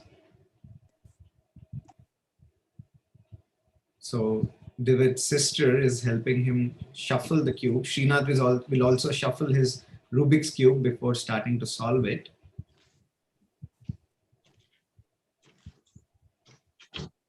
And now let us see the power of intuition again. All right.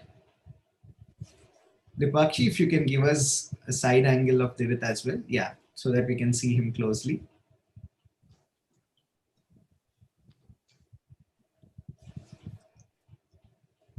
All right. So now you can also see that again, they are in a relaxed mode, trying to feel the cube, trying to feel the colors on the cube, and then set them into the right position. Oh, wonderful. Srinath, can you also tell us the colors on the cube? Yeah, there's red over here. Okay. Yellow, blue, and green. Wonderful, wonderful, Srinath. That's too good. Srinath, you can relax now. Take off your blindfold. We will speak with your mother who's holding the phone. So, ma'am, if you can join Srinath in the front. All right. So you can look at Divit, how composed he is, how relaxed he is, and only his fingers are moving. And look at them so fast. So Rikita ji, I hear that many people saying that people who are relaxed, people who are peaceful, are slow. I would like to disagree with that statement. I would want to say that pause, that observation time, makes it more easy for them, makes it more also done. David, can you tell us the colors on the faces of the cube as well? Okay, this is orange. Okay. Yellow. Okay. Red. Wonderful. White. Okay. Blue. Okay. And last one, green. Wonderful. So Divit, you can also relax. Ma'am, Srinath's mother is with us. Ma'am, yes. Would you like to share your observation of Srinath taking Brighter Minds? Yeah, so actually, Srinath attended Brighter Minds 5 years ago, like very first batch in 2016 when he was in third grade. Right. And at that time, we did not really know, what to expect out of this program. But, slowly when we saw the result was amazing. So initially, beginning like immediately we started seeing him doing a lot of activities blindfolded. So that was great. But slowly we started observing, when he practiced this relaxation, relaxing the complete mind and complete body, that was amazing. When child learns to relax and then do his other activities, they really excel. That's what we felt. So that was magic of relaxation, as well as different exercises what they perform in during the sessions, brain exercises and breathing and eye exercises. So all combining together, every activity when they do and practice every day, that was amazing result that what we observed. Like he started taking interest in piano, and he has been doing really well in music, in sports. He does very well in his studies. So overall, the development has been really good. So I would say he is like shy in nature, but he's very confident when he's in front of public. So that also I felt, it's because of this relaxed mind. And then so Brighter Minds is an amazing program. I would say it's for the whole family. When parents are also involved with children, it gives amazing results. Thank you, ma'am. Thank you so much. So Lipakshi, what did you observe? I know between siblings, it's always, I also have a sister, so I would like to know from you, you also went through Brighter Mind. So what was your observation?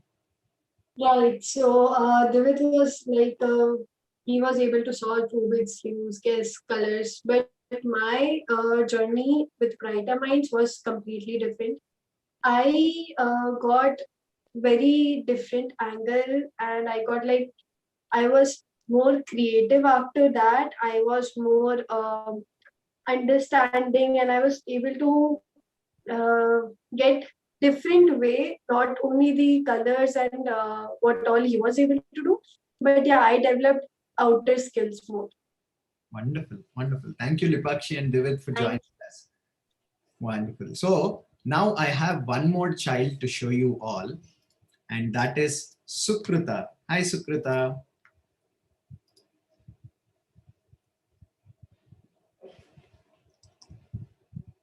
Sukrita, can you try unmuting now? Hi. Wonderful. So, Sukrita, what are you going to show us today? Screen reading. Okay, wonderful. So let us start, Sukrita. You can tie your blindfold. So Okay. what I want to request all of you is, in the chat box, if you can put in 1 or 2 words of your choice. And I'm going to pause it in 5 seconds so that she can try and read the chat. Yes. So Sukrita, go ahead. Rikita ji, you have been a Brighter Mind trainer yourself. Divit is a student of Rikita ji. So what would you want to tell us about the course itself? Definitely, like the parent just mentioned, that it becomes a. Okay, hello. And what else can you see?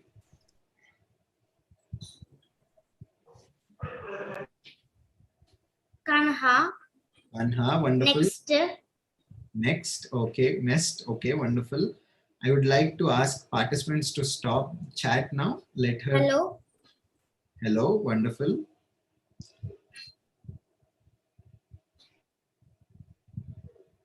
Room. Okay, moon.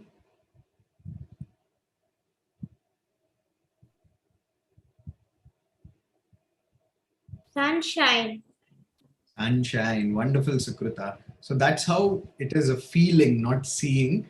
So I would request from the attendees, anyone who is on a laptop and is comfortable to share your video, open your video, and you have a decent background, to raise your hand. We would like to show something to you all. Someone who can switch on their video only. So I'm going to promote a couple of you to the panelists.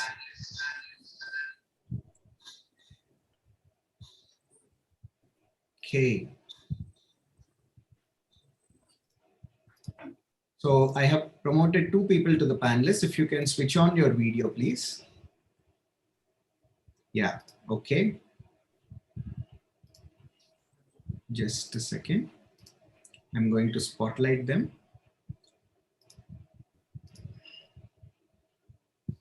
All right. So our dear friend Pavan there is going to put them on the screen for Sukrita. And Sukrita is going to show her magic. Yellow and black. White t-shirt. Okay. pencil, Okay. violet color, bag. Okay, so yellow, black and white t-shirt, violet color background. Wonderful. Okay, I'm going to spotlight another person now. Okay.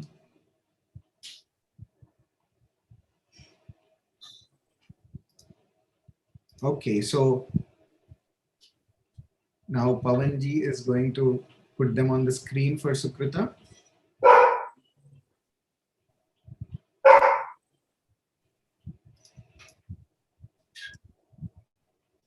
Pavanji, I've spotlighted someone. You can put them on the screen.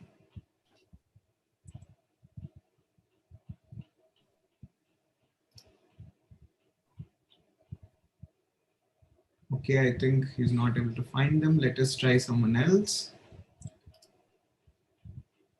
So I have promoted someone to the panelist right now. Okay, there we are. Go ahead, Sukrita. Curtain is black, white, brown, Okay. green, yellow, purple, black, chuni. Okay, wonderful, wonderful, Sukrita. Completed. Okay, Sukrita, thank you so much. You can rest now. So that's how intuition works for you. That's how, children, they seem to be doing magic, but it's actually their innate capability which is untapped that comes out. It comes out because of feeling and intuition. So Rikita ji, what would you briefly want to tell us about the program of Bright Minds? Would just like to tell that it's just not that you do it for those few days when you are enrolled. It's a lifelong practice. Like, if you have taken up driving, swimming, if you want to fine tune it, you continuously do it. And the parental support adds absolute value to this particular thing developed to its fullest. And as they would grow, not only are they going to do these blindfold activities, which is just an indication that the powers of intuition have started kicking in and they are able to identify that. It's much more than these blindfold activities. Like you heard Lepakshi, you heard one of the parents, that it starts helping them in making themselves more better in terms of their decision making, in terms of their habits, in terms of a lot of other things which you may not have even expected. As far as their studies are concerned, it helps them focus, it helps them become a little more interested in what they are doing. The relationships start becoming better for a lot of them. We had a small kid, he was in standard 1 when he joined. And the father used to always say, "Bahut TV dekhta hai." He watches TV just mindlessly. And almost after a few sessions, he once met us and he says, "TV to haath hi nahi lagata hai ab." And he was so happy with this change. And that kid is a star. That's all from my side. Thank you. So now I would like to invite Ramakrishna ji, who is the head of HR Heartfulness Institute and also program director of our Heartfulness Education Trust, to share a very special announcement as well as tell us about Brighter Minds for adults. Over to you, sir.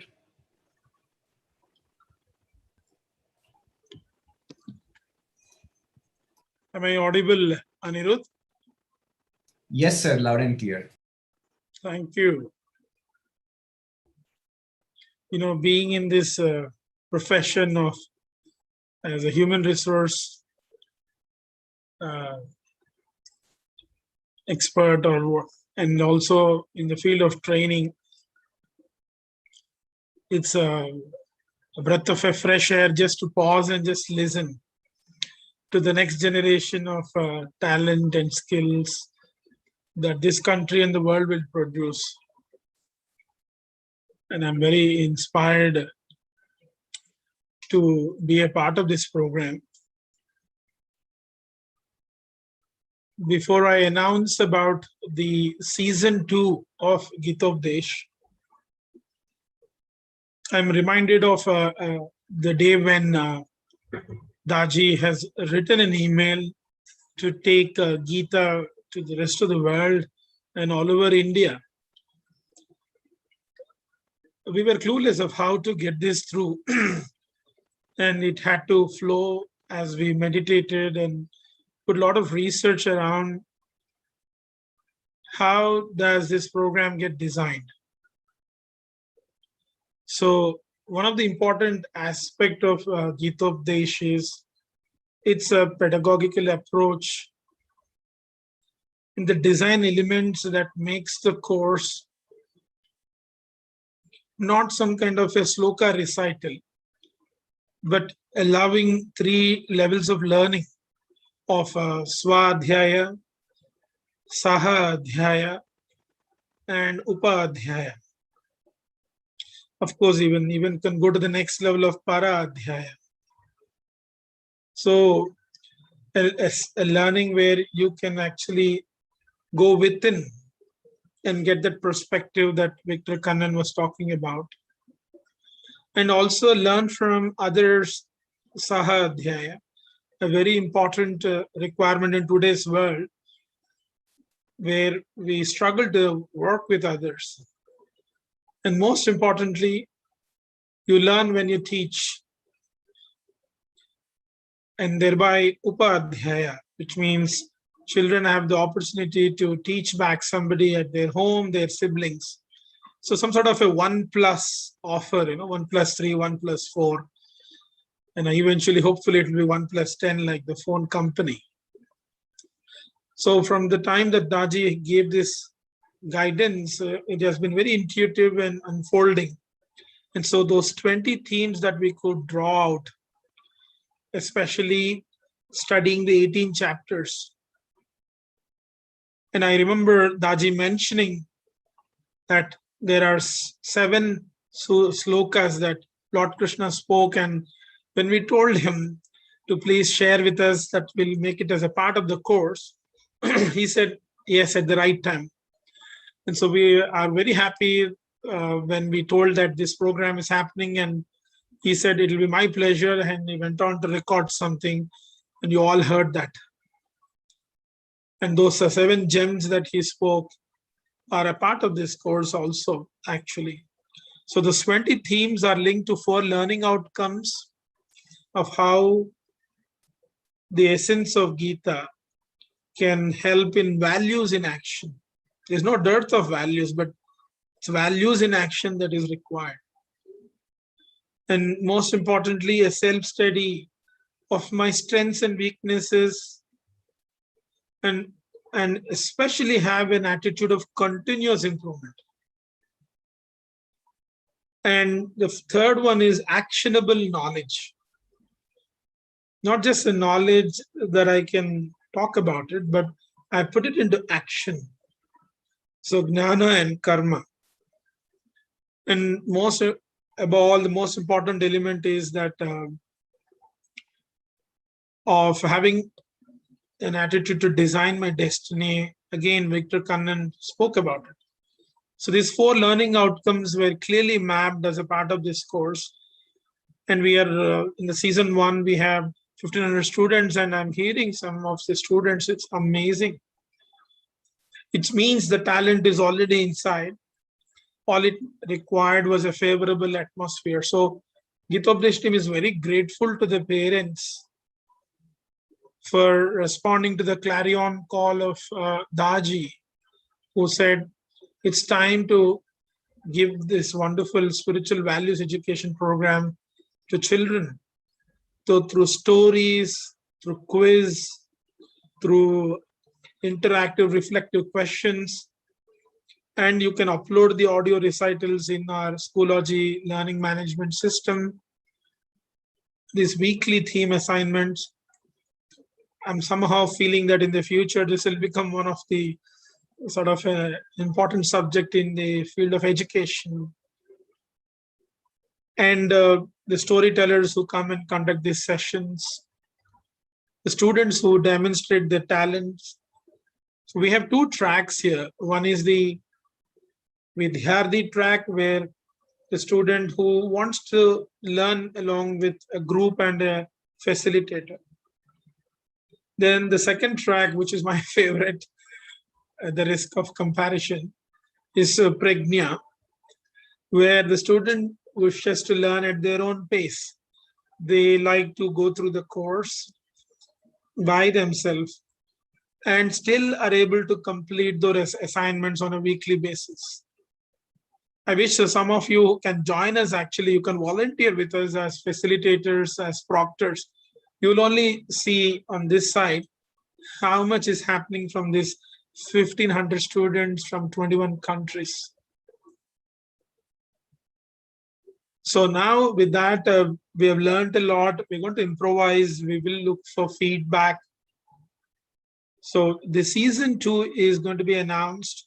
I take this opportunity on this auspicious occasion of Janmashtami that Gitopadesh team is ready for season 2 in November. By 17 September, our website will be open for registrations. You also heard Shri Dinesh Patnaik I.F.S talk about how we will collaborate with ICCR and go to all their consulates and share this wonderful course. And so we appeal to all students here. I hope you all want to refer a friend just like you, maybe much better than like you, who would like to learn this course.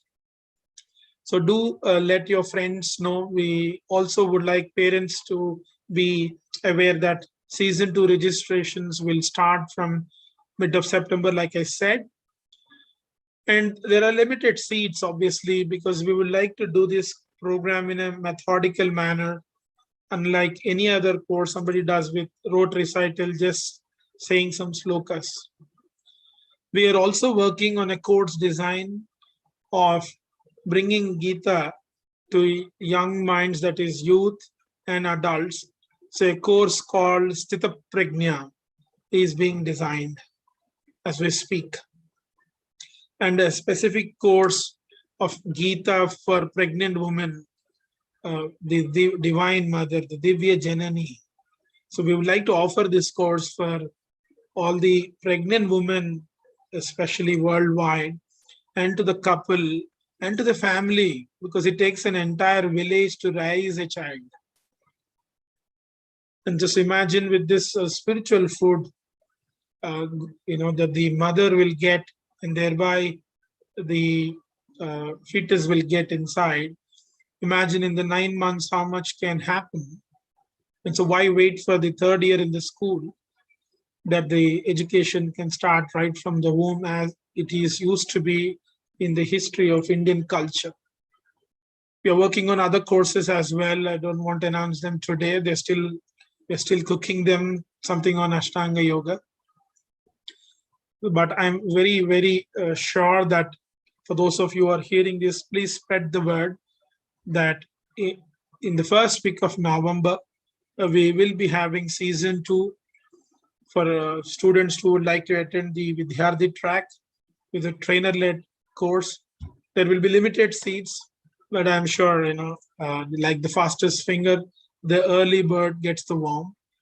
And we'll have the Pragnya track, self-taught, self-paced. These courses will be for about 6 months, and it is a certification course. And like that, there will be other levels that we'll be creating in the future. I'm very happy that, on this auspicious day, we're able to make this advance announcement, and stay tuned to this particular email ID or the website and the links that the team is sharing here. And we look forward to have more children, more youth, more adults, and especially pregnant women and the couples and the families. Thank you for this opportunity, Anirudh. Back to you.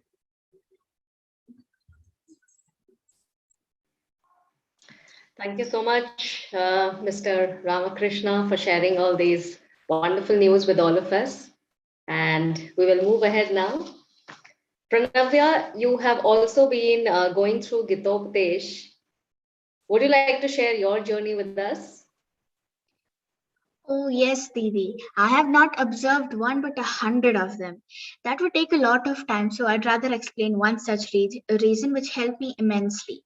After a hard day at work in my school, once I attend the sessions, I feel comfortable and relaxed. I feel I've learned much more and I feel humbled.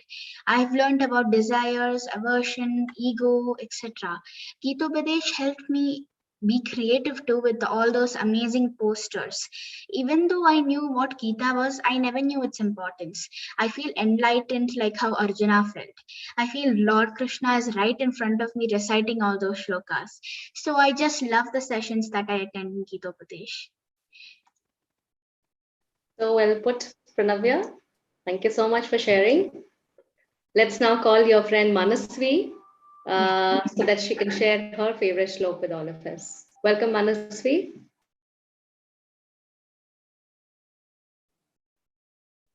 Namaste everyone. My name is Manasvi. I live in Pune, India. I'm studying in grade 4. On this auspicious occasion of Janmashtami, I'm here to recite Shloka 3 from chapter 4, verse 34 of the theme Conduct. Tadvidhe pranipatena pariprashnena sevaya upadekshyanti te jnanam jnaninastatvadarshinaha. Meaning, Lord Krishna assures that by complete surrender, inquiry, and service, one will receive the true knowledge and from a self-realized soul. In this theme, we learn that one must always follow the tapas of speech, equality, practice self-study, and introspection. One who remains free from attachment, fear, pain, desire, pleasure, and anger, and the one who is centered with true knowledge is a true sage. This is the path of morality and dharma. Wishing you all a very happy Janmashtami. Thank you.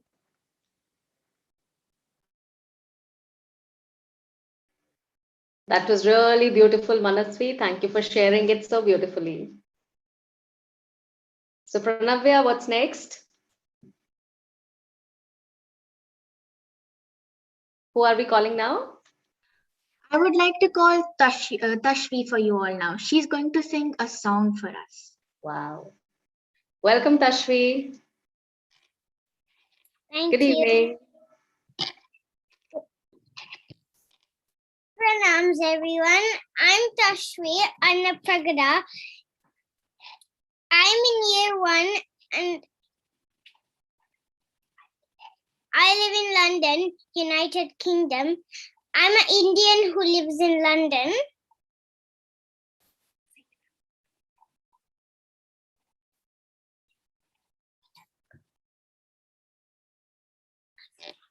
Muttugare shoda mungiti mutyamu vidu titarani mahimala devaki sutudu antaninta golletala aracheti manikyamu pantamade kamsu ni pali vajramu Kantula mudu lokala karuda pachapusa. Kantula mudu lokala karuda pachapusa. Chantala malo nunna chinni Krishnudu. Chantala malo nunna chinni Krishnudu. Muddugare shoda mungiti mutyamu vidu titarani mahimala devaki sutudu ratikeli rukminiki rangu movie pagadamu miti govardhanapu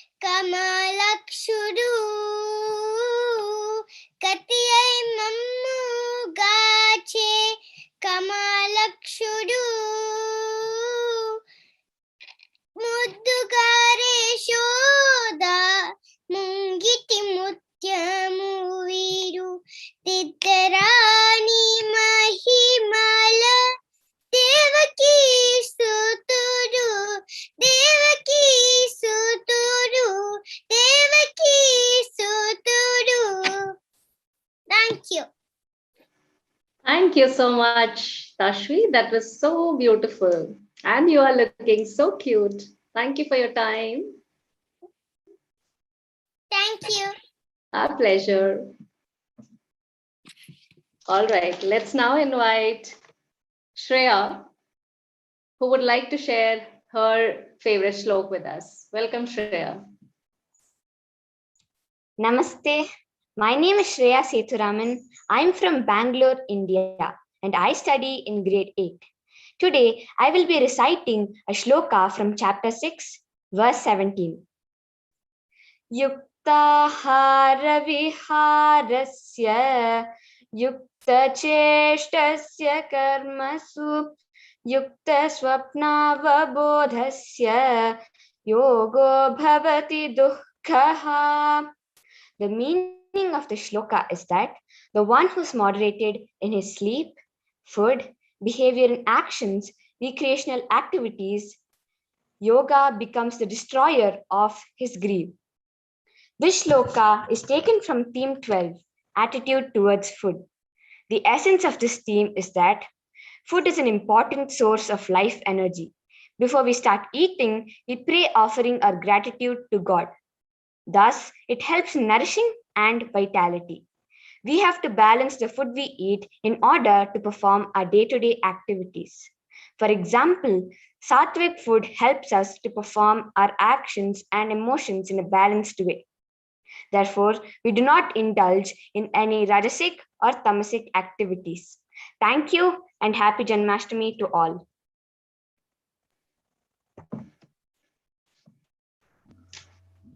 Thank you so much, Shreya. Pranavya, what are we doing next?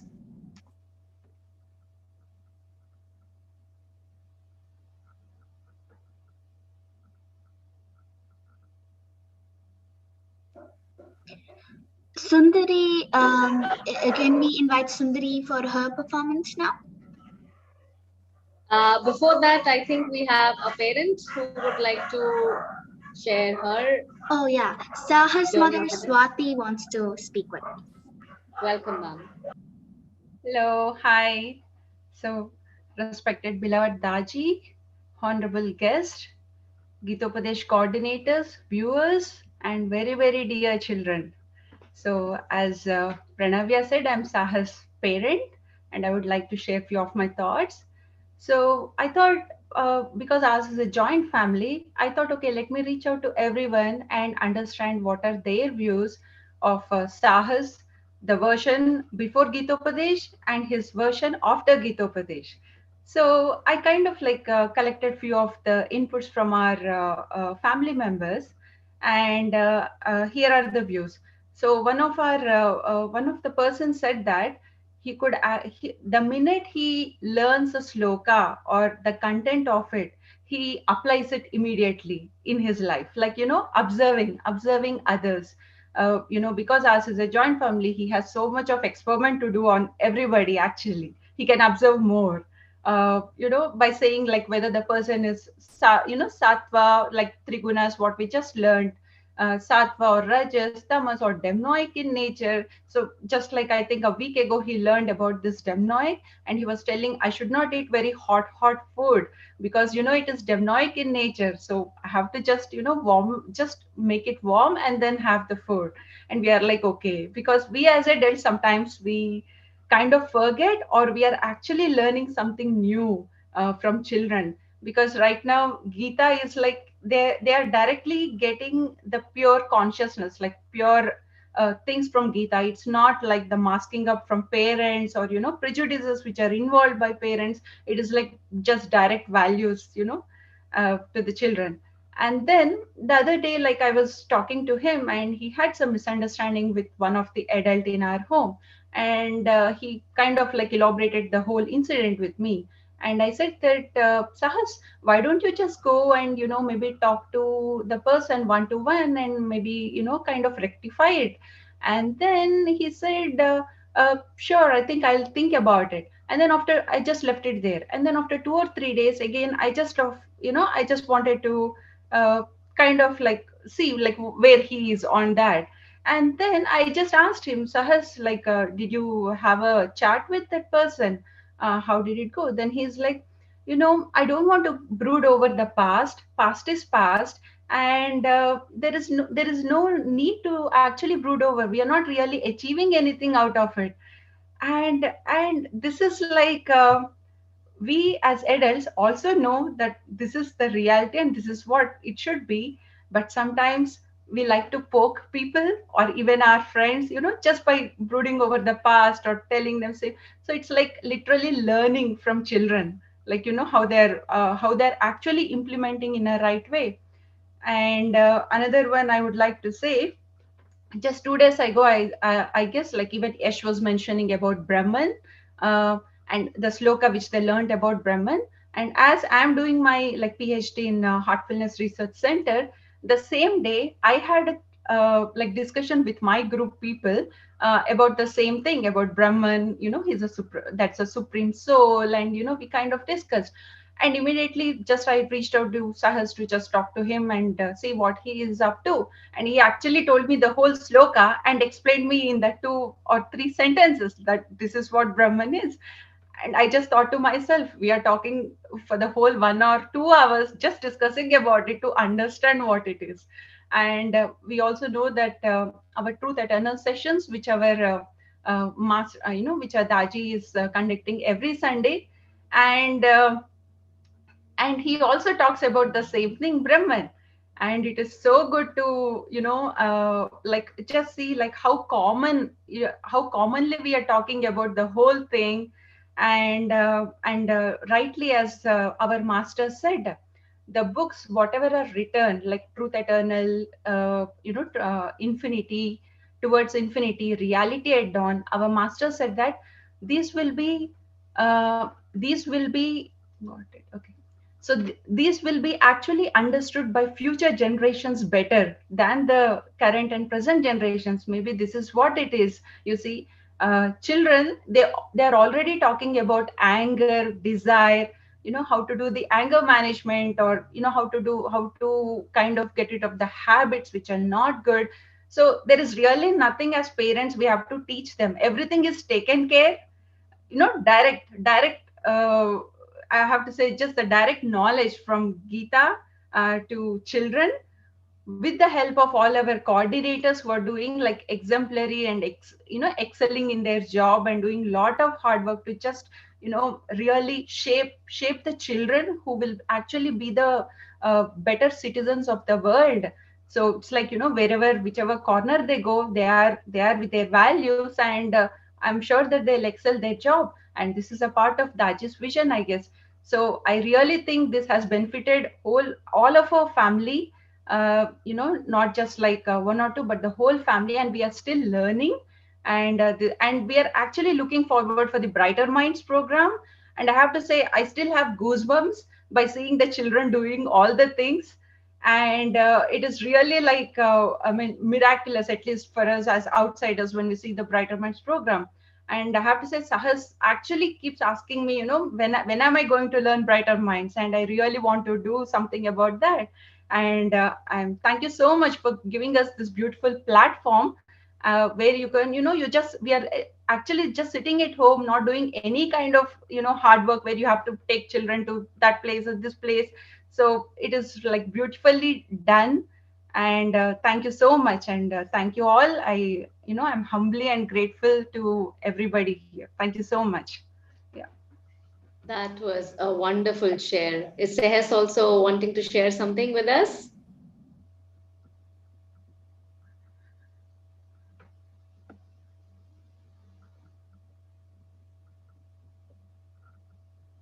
He wishes to share something, Sehes? All right. So that was indeed. I think he has to unmute himself, or. All right. Yeah. So that was definitely indeed a heartwarming sharing that you did with us. And maybe sometime soon we would hear from Sehes as well. Just in the respect of time, I think we'll move ahead and we will welcome Sundari now. Hello, Sundari. Hi, ma'am. Please go ahead with your sharing. Namaste, I am Sundari Parsam studying in 10th from Hyderabad, India. Today I will be reciting the 37th shloka from the 10th chapter of Bhagavad Gita. Vrishninam vasudevosmi Pandavanam dhananjaya Muninamapyaham vyasaha Kavinamusana kavihi. In this shloka, Lord Krishna took birth on the earth in the Vrishni dynasty as the son of Vasudeva. Since no soul can excel this Lord, he is naturally the most glorious personality of the Vrishni dynasty. The Pandavas were the 5 sons of Pandu: Yudhishthir, Bhim, Arjun, Nakul, and Sahadev. Amongst them, Arjun was an archer par excellence. Vedvyas is special amongst the sages. He revealed Vedic knowledge in various ways and wrote many scriptures for the welfare of the people. In fact, Vedvyas was an avatar of Shri Krishna himself. Shukracharya was a very learned sage for his expertise in the science of ethics. By virtue of his learning, he has been declared as the Vibhuti of God. This shloka is being from theme 13, named The Seed of All Lives. Thank you. Thank you so much, Sundari, for that beautiful share. We would now like to invite Shaurya. And Shaurya is ready. Yes, welcome, Shaurya. Thank you, ma'am. Namaste, I'm Shahid Chabra. I study in grade 6. I live in Ambala, Haryana, India. And today I'm going to perform a beautiful song, Govind Bolo Hari Gopal Bolo on guitar.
Wow, Shaurya, it was played so beautifully well. I was just watching you enjoying, and also your hands, which were just knowing where to place it. So, for that beautiful music. Thank you once again. Yes, Pranavya, who are we calling next?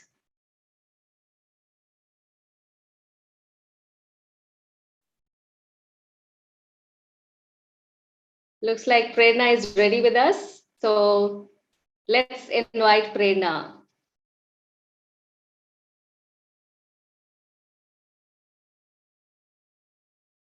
You ready, Prerna?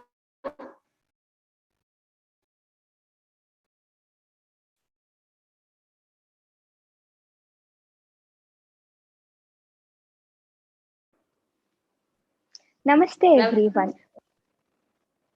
Namaste everyone. My name is Prerna. I am from grade 8. I am from Bangalore, Karnataka, India. Today I am going to play the song Raravelu Gopabala set to Aditalam Bilahari Ragam on my violin.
Thank you.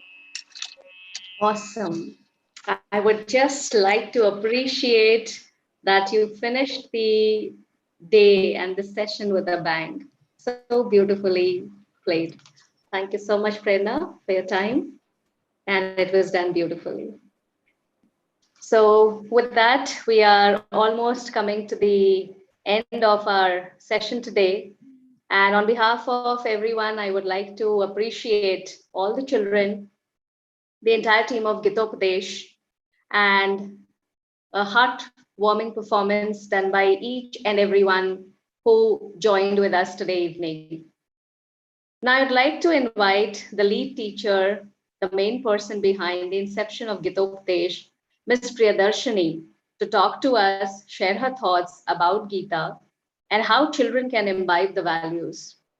And would like and love all of you to wait, and we will have a group photograph of everybody after the thank you note. Over to you, Priyadarshini ji.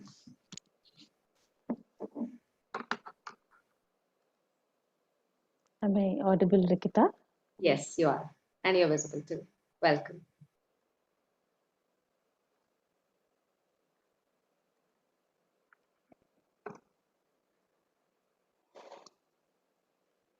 Namaste.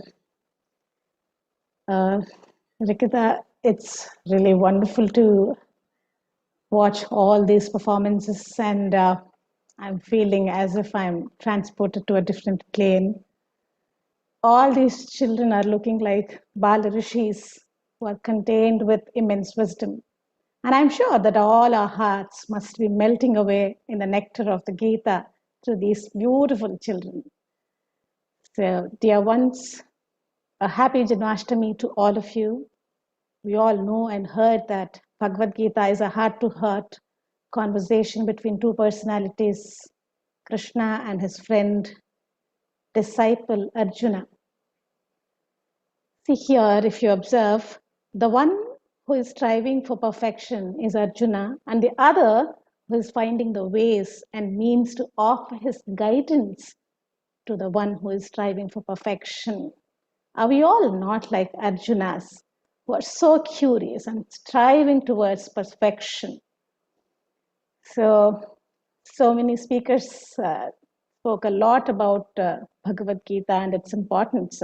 Now I would like to talk about Gitopadesh and how it is a wonderful and unique course combining with ancient principles of learning through context via storytelling, weaved with wonderful pedagogical structure along with subtle tools of heartfulness. It is offered at engaging the manomaya kosha of the children and enable the natural evolution, as many parents spoke just now. Natural evolution happens, and it's a blend of heart and mind consciousness. And what happens when consciousness starts expanding with nourishing of inner values? Automatically, the refinement happens in their external behaviors. Imagine how these beautiful children will blossom into youth, and they will be the guides and guiding lights for the nation and the world. So, taking into account of expansion of consciousness, extensive research has been done to aim at the holistic development of children. See here, when they recite the Sanskrit shlokas, they produce subtle vibrations. The science of Sanskrit language, it helps in shaping the communication, expression, and develop cognitive skills of the children. There will be also a greater impact on the emotional intelligence of the children through practical morality and spiritual values. Because Gita is largely dealt with fundamental principles of life. Almost every idea, every thought necessary for the blossoming of life can be found in Gita. And if it is well grasped with the heart, it reveals the primary aim and purpose of life. With my prayers to beloved Master, Divya Daji, and Lord Krishna, the Gita Acharya, I would like to quote one or two shlokas to give you the context of aim, purpose, and attitude, and the goal of life. There is this beautiful shloka in chapter 2, Sankhya Yoga, where Lord Arjuna poses 4 specific questions to Lord Krishna when he is recovered from his dilemma. He asks the first question, it will be aimed at the nature of a balanced person. And the second question, it talks about how does this balanced person express and conduct himself through all his day-to-day activities. Third question refers to the inner attitude of a balanced person. And fourth question refers to external behavior of a balanced person with the outside world. And compassionate Lord Krishna puts the essence of his teachings in a very simple and subtle way by patiently answering all the questions of Arjuna. One such shloka I would like to quote here. Prajahati yada kaman sarvan parthamanogatan atmanyevatmana tushtaha sthita prajnastadocyate. The Lord replies, O Partha, one who, having renounced all desires born of mind, is content in the self, and by the self is said to be the one whose insight is steady. Here, renunciation means we do not give up anything, but instead we take up the higher values, and the lower tendencies will automatically wither away from us. It is like how a flower shedding its petals when it grows into a fruit. And I would like to end this session with a beautiful shloka from chapter 18, Moksha Sannyasa Yoga. Sarvadharman parityajya mamekam sharanam vraja aham tva sarva papebhyah mokshayishyami ma shujaha. Here Lord Krishna says, O Arjuna, renounce all dharmas and take refuge in me alone. I will liberate you from all sins. Grieve not. This shloka is considered as the most important one, and it is a kind of concluding shloka of the Bhagavad Gita. Here, Lord Krishna appeals Arjuna to renounce his individual nature and focus his entire attention upon the Supreme Self. So to say, to attain such state, one should create a vacuum in the heart by removing the impressions or samskaras that are accumulated and direct the mind towards the divinity in the heart. Heartfulness, simple meditation tools and techniques are aimed towards exactly that. And these techniques are offered globally for free of any charge. Now, out of thanks, on behalf of the entire team of Gitopadesh, I express my heartfelt gratitude to the Global Guide of Heartfulness, Shri Kamlesh D. Patel. We dearly call him Daji. I would like to express my gratitude to Shri Dinesh Patnaik I.F.S, Director General of ICCR. I also thank ICCR for coming together with Heartfulness Education Trust for this event. And I would like to thank Shri Victor Kannan ji, Director, Heartfulness Institute USA. And now I thank all the team members who have supported for this event, the facilitators, the proctors, the parents, the children, and last but not the least, thanking you all, dear audiences who are attending this program. Without all of you, this event is not possible. I should make a special mention about our youngest facilitator, Sita, who is studying grade 10, dedicating her time and making wonderful efforts to facilitate the children of her age. I would invite Sita to come on to spotlight.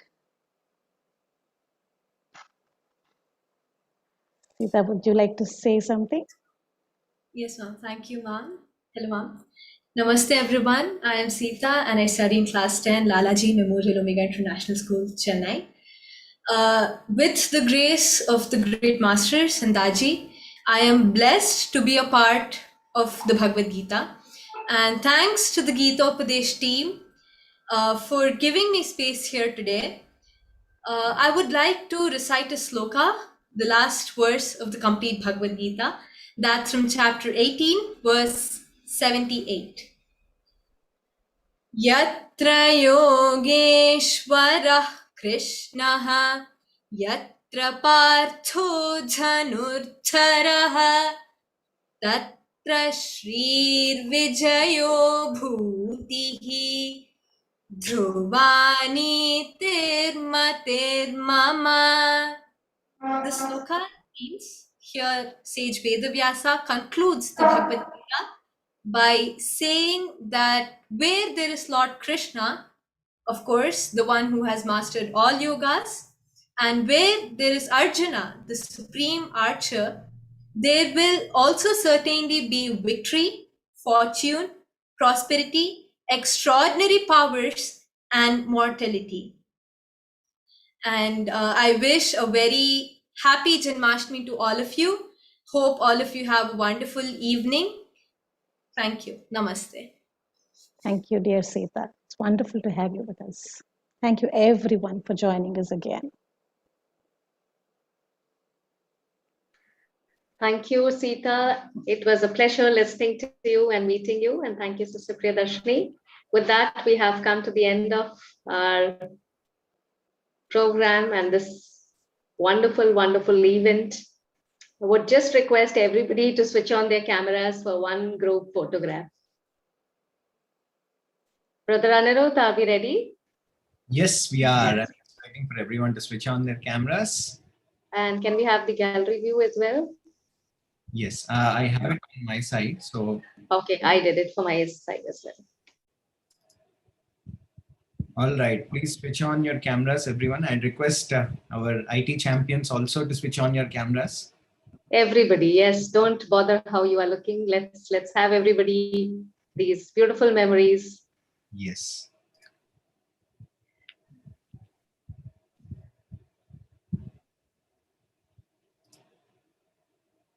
All right. So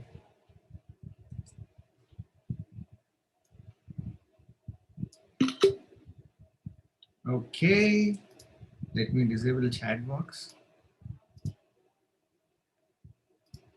A few people are saying they're unable to switch on their cameras. That would be attendees. So I guess that's okay. All right. One last one.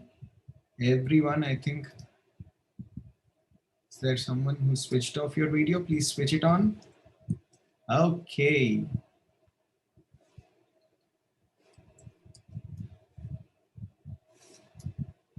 Just a second.